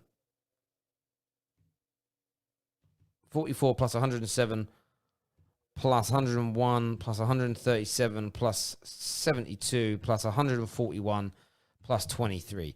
So Arsenal have spent £625 million, and that's a lot of money. Let's check how much United spent. Now, we've definitely spent more than you. I know that for facts, right? I know that for a fact, right? But it's how much more? That's what I would look at. How much more did we spend? And I've never looked at this because it's not really something I focus on too often when it comes to this type of thing. But it's just going to load now in that same time period.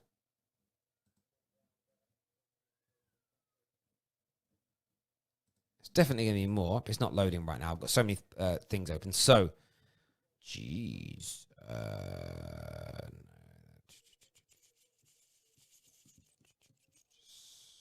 180 straight away high. 74 plus 178 plus 160 plus 120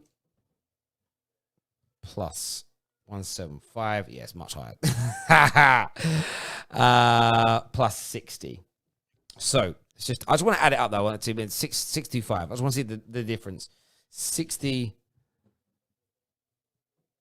plus 175 plus 120 plus 160 plus 178 plus 74 plus 180. So yeah, 900. So we have spent £320 million more than you, which is a lot of money, granted, right? And my point would be this. Arsenal have still spent big. You spent 2/3 of £1 billion, where we spent pretty much £9 billion. So there's no doubt in my mind that United have overspent and wasted money on people, but there's light at the end of that tunnel now for us. And if you look at a lot of what we've spent, like Maguire, Pogba's still here, Maguire's here, Martial's still here as an example. A lot of our big money spending, quite a few are still here. The only real big monies that are not, you got the Di Maria one, that was big money, that was a waste as an example. I would say that the money we spent on Schneiderlin, Depay were an absolute waste. As an example, Mkhitaryan was big money, a waste. A lot of those players are still within our squad, though. So it's an interesting one. Falcao was we paid about 7 million from on loan fees, which wasn't too bad. But, do you know what I'd say, Zane? This is the thing. I wouldn't celebrate being where you are just because Man United spent more money than you. We know we hemorrhaged money. We know we messed up. But a lot of that money, when you think about it, it's going to fly up this summer, isn't it? But with Pogba there, Bruno there, like a lot of that money is like, you think Wan-Bissaka, Bruno, Shaw, Maguire, Pogba, I would say if we work that out, actually, if we add that up as an example, right? So 57 for him, 80 for him, 85 for him, plus 57 for him, 27 for Shaw, 30 million Bailly, 30 million Lindelof, 60 mil, because they put the total price in there for Bruno. What other players are still at the club that we bought that are still involved? Like, you're looking at, that's nearly £400 million, and they're still regular players in our team. So yeah, it's cool. Like, it's easy for me. It's easy for me when I look at that. Look at what Arsenal spent. How much of what Arsenal has spent is going to be in this squad in the next year and a half? That's the question. That's the question you've got to pose yourself, Caney boy. But there we go. I'm sorry. I know I'm winding Arsenal fans up. I do apologise, but it is peak. It is certainly peak.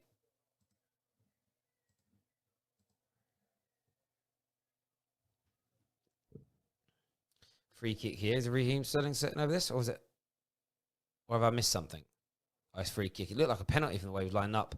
Oh, Raheem, lovely. Gundogan. Oh, another good save there by the goalkeeper. 76 minutes on the clock.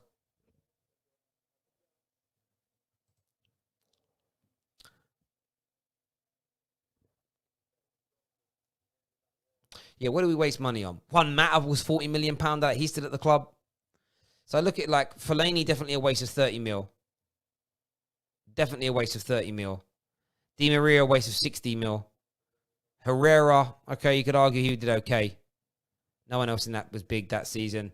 Martial worth the money. Yeah, the 30 million on Schneiderlin and the 30 million on Memphis, definite waste of money, no doubt. Pogba's bang on. Mkhitaryan, the waste of 37. Lukaku, waste of 76, no doubt.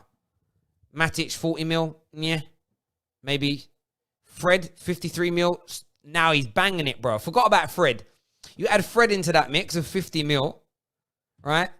As an example. You plus the 53 million, it says here for him, as an example.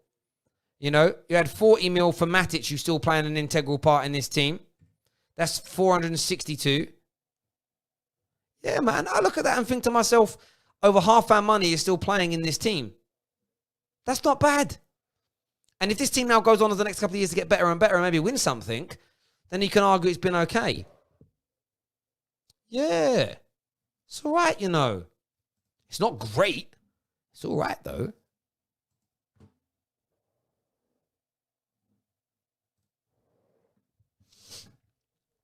There we go. Can Arsenal muster a shot on target in this game? That's the big question.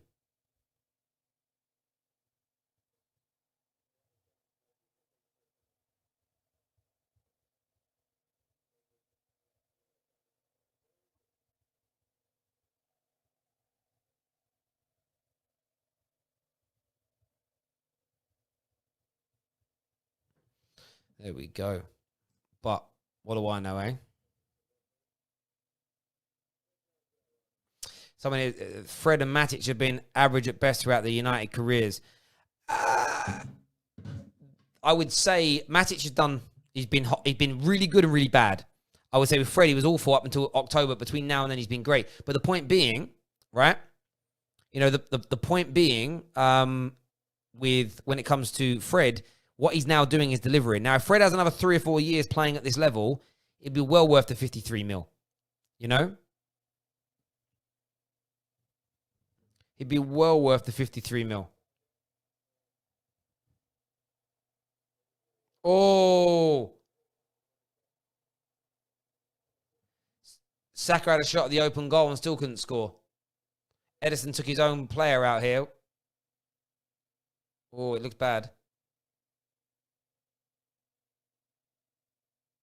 I'm not sure who he took out. Was it Rodri? Whatever it happened, it looked very, very painful. But by the way, I also turned around and said that Lukaku was definitely a waste of money.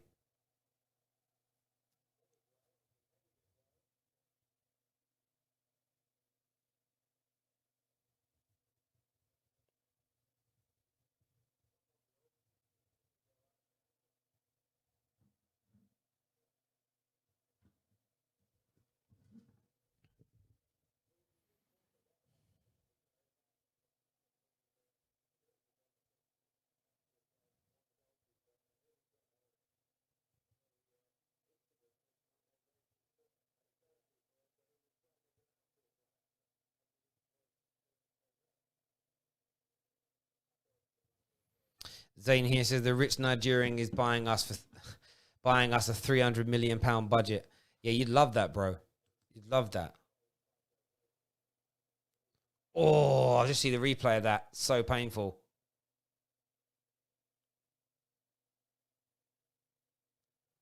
Well, that's going to delay the end of the game.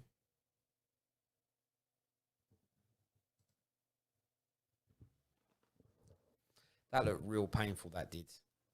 Genuinely painful. Joe says, I hate goalkeepers. I kind of hear you on that. I get where you're coming from with that. Goalies are mad when they do that kind of thing.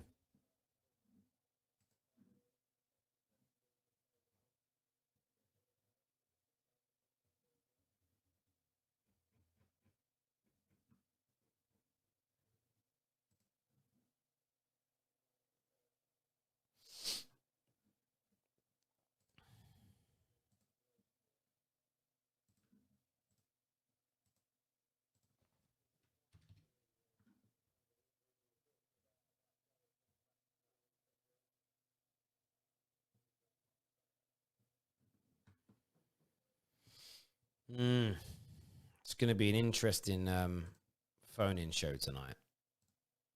It's going to be an interesting phone-in show. That's all I can say. I get the sense by just the messages that I'm being sent by the Gooners, a lot of them are fuming, like really angry with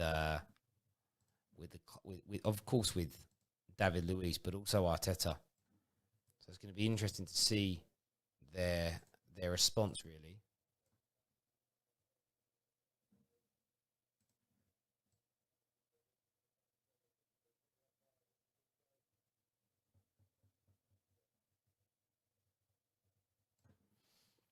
It's going to be interesting, no doubt. Can Arsenal come back into this game though? Have they actually had a shot on target yet? That's the big question. That's the big question. I don't know if they have. Shots. They've had 2 shots all game. My gosh. And they came on the 12th minute. Sorry, 13th minute and 25th minute. And none were on target. It's crazy, man.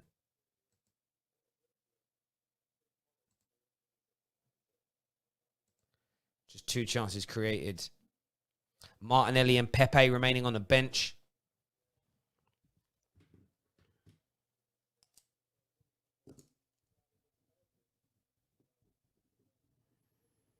Zane, where's Martinelli tonight? Why has Martinelli not come on? That's what I want to know. Like, true, I mean that as I'm not even being disingenuous. I truly want to know. Well, they started a bad injury, man. Player's still down.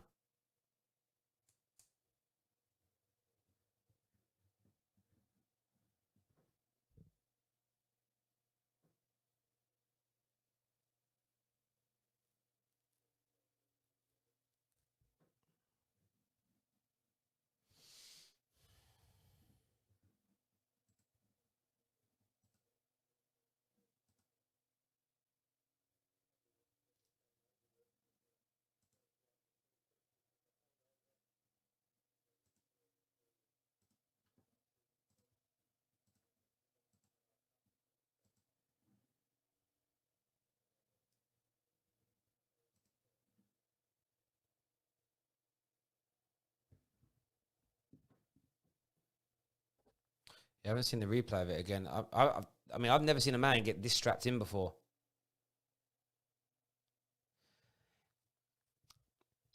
What do the rules state about sending off the goalkeeper? Because I know it's not an opponent. Is the rule only if you endanger an opponent? I mean, he could have killed his own fucking teammate.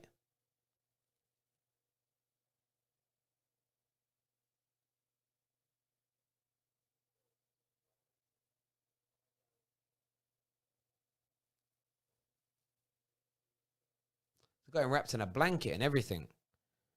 Hey, it's serious. Like, genuinely serious.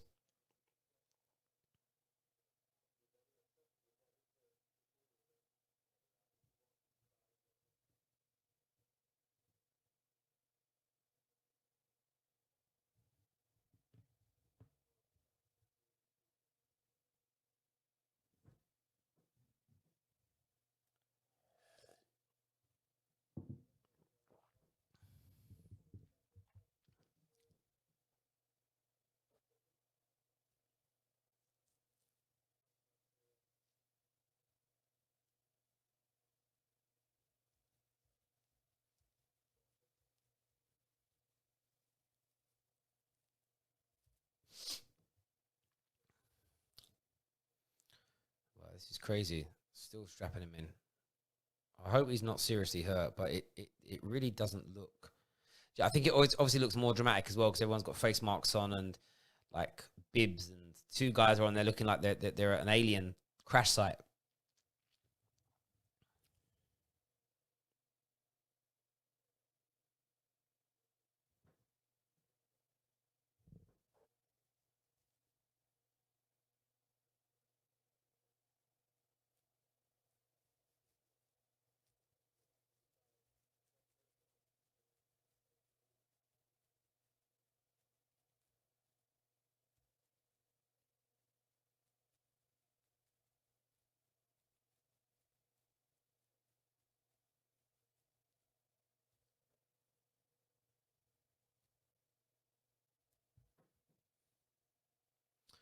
Got him onto the stretcher now.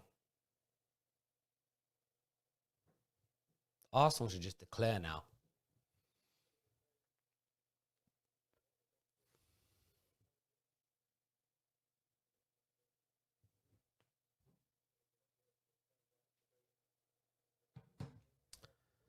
It's just being stretched off now. No one's really... Normally you get the crowd clapping at this point, but there's no one to clap him. Poor fella.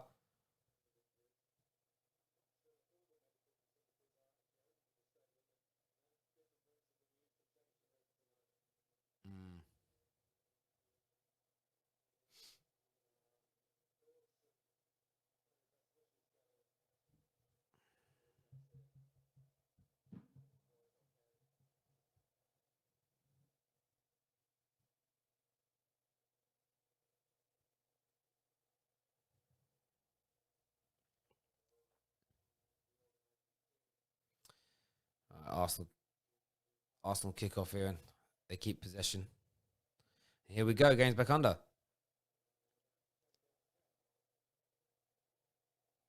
Yeah, they didn't have to test him for all sorts. Concussion, fractures. It was a real big clash. He got absolutely clattered. The great thing is he didn't look unconscious when it happened, which is obviously a positive from his point of view. Arsenal now, probably going to be about 8 to 10 minutes of time added on here. Got to try and salvage something. The only thing I'd say is a saving grace for Arsenal tonight has been a brilliant performance from Leno, who has stopped Arsenal from losing by 4 or 5 goals. That is literally the only positive for them, in my opinion, to take from this game, because it's been absolutely dire. Absolutely dire.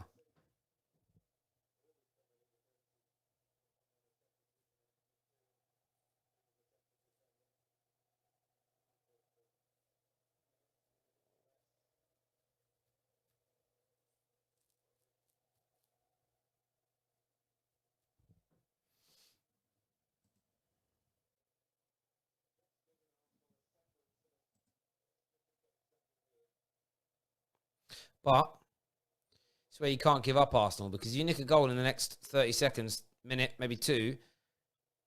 That's when City might start to rue those missed chances. They've taken a couple of their key players off. I know they brought Aguero on, but they almost... City right now look like they're in sort of a full sense of sort of security mode, if that makes sense. And that can be the biggest problem sometimes in these situations is, teams feel like, oh yeah, this is easy. It's going our way. We've got no kind of concern. 11 minutes of time added on. So this is a great opportunity now. This is a great opportunity to go out there, do something, grab a goal, and then put the pressure back on City. I genuinely want to see what he's got up his sleeve here. Because it's been a stinker of a performance tonight from Manchester City. And I've seen nothing from the manager to suggest he's made any kind of tactical changes that are going to work. He's made clown decisions from the bench. He's left Martinelli and Pepe on the bench. Hasn't brought them on. Here comes Sterling. Oh, it's Aguero. Oh, he hits the post. Goal! There's Foden. It's over. It's finished. There's no chance. It's over. It's done. It's dusted. Arsenal Football Club are finished. They are finished tonight.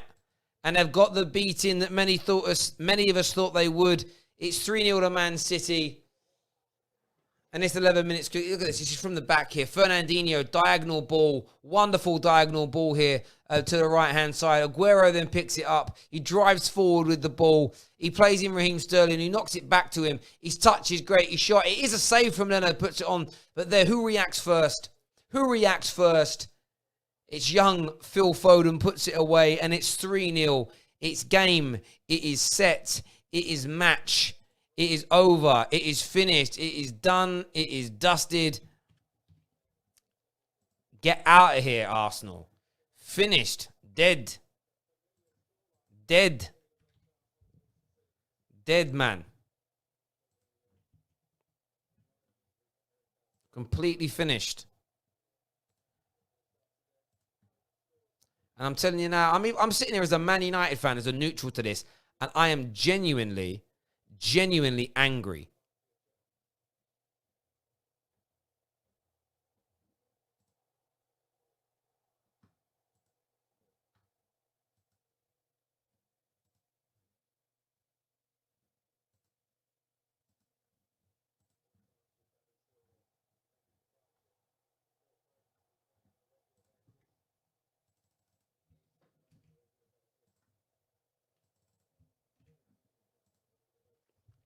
Now City got a long time left now as well. There's a long time left for these guys to play out here.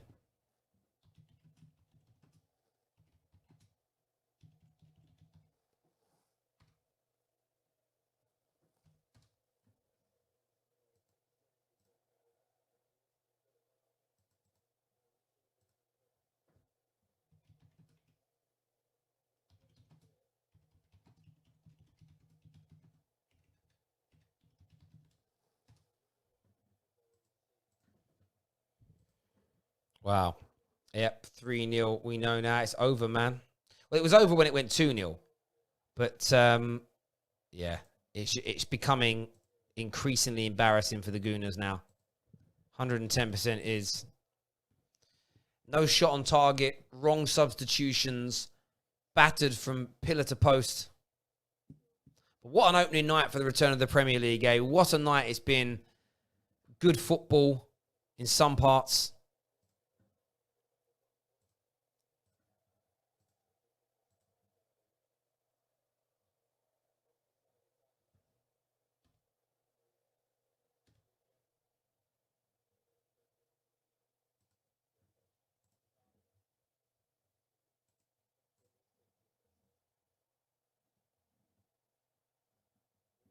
And Arsenal fans are going to have to be upset with this.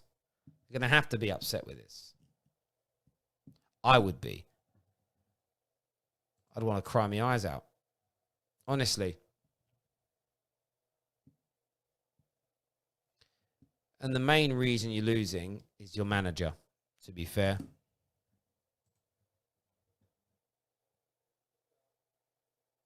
Oh, another chance. Oh, just wide.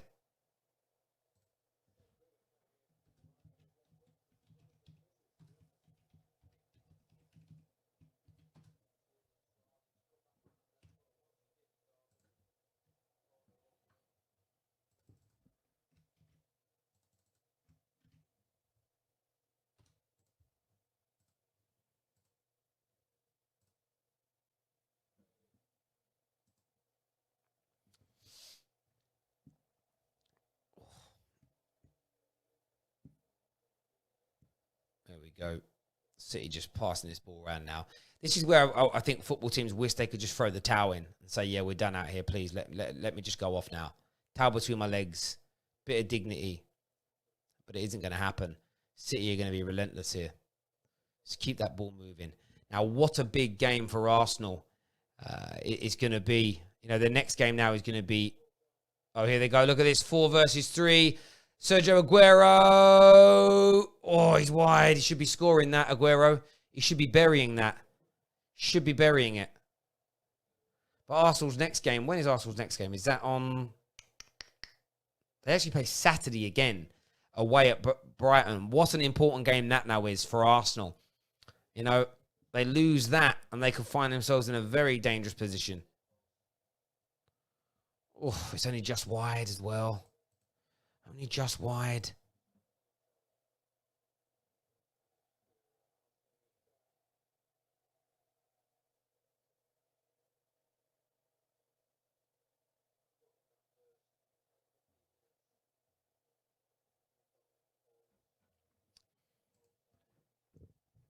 Nineteen attempts from City, 12 on target. 2 attempts from Arsenal, none on target. Listen, any Arsenal fan that thinks even signing big players in the summer is going to turn this club around, you're mad. You're genuinely mad. Genuinely mad.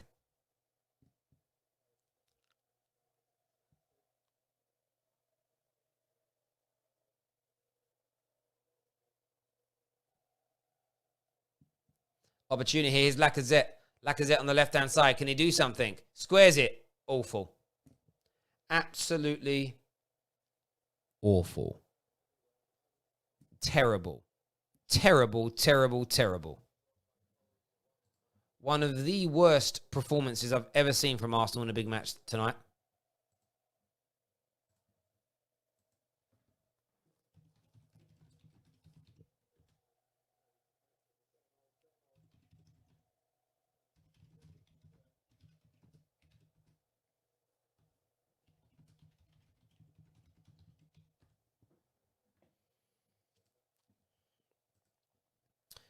Bellerin. Oh, it's nice here. Gets it out wide. Can something happen? Oh, it's nice. Can he set it up? He does. Oh, Aubameyang misses. Oh, it looks like it's deflected, actually. Aubameyang had a great opportunity to score there. That would have actually made me win my bet, which was City to win, but both teams to score. Do you know what I think my issue is? I listen to too much of the gas from Arsenal fans. Arsenal fans gas themselves up massively. And I'm like, okay, well, I'll believe you because you're seeing things I don't. Jesus. Tonight's shocking. Tonight's performance was more of a shock to me than seeing Aubameyang's hairline after lockdown. Seriousness. In all serious, I mean it. Nonsense of a crossing as well there. Absolute nonsense of a cross.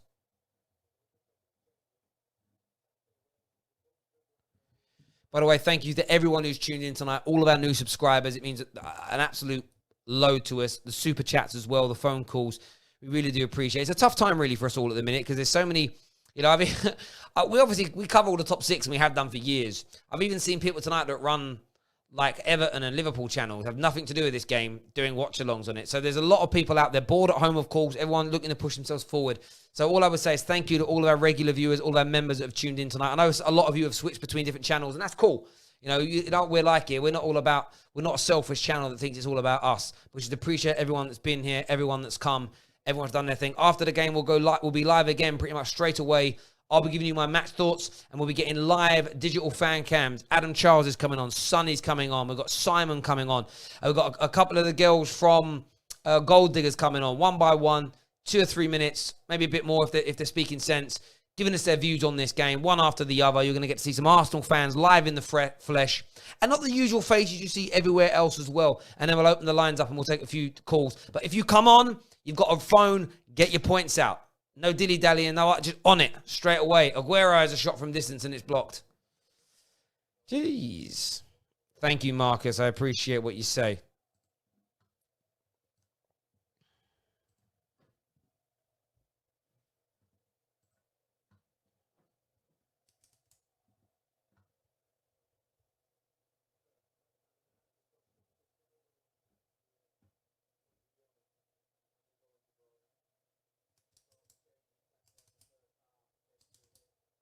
Kevin De Bruyne given man of the match. And that's not a surprise, is it? Who'd be surprised about that? I certainly wouldn't. More than deserved. More than deserved.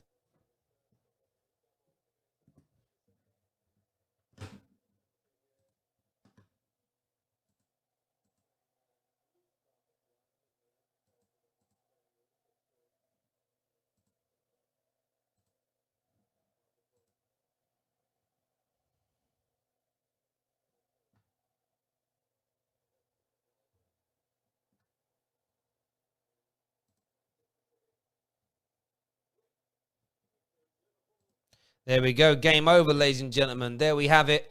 It's done. So, listen, I appreciate you all tuning in. We're going to go now, get ready to do the reaction show.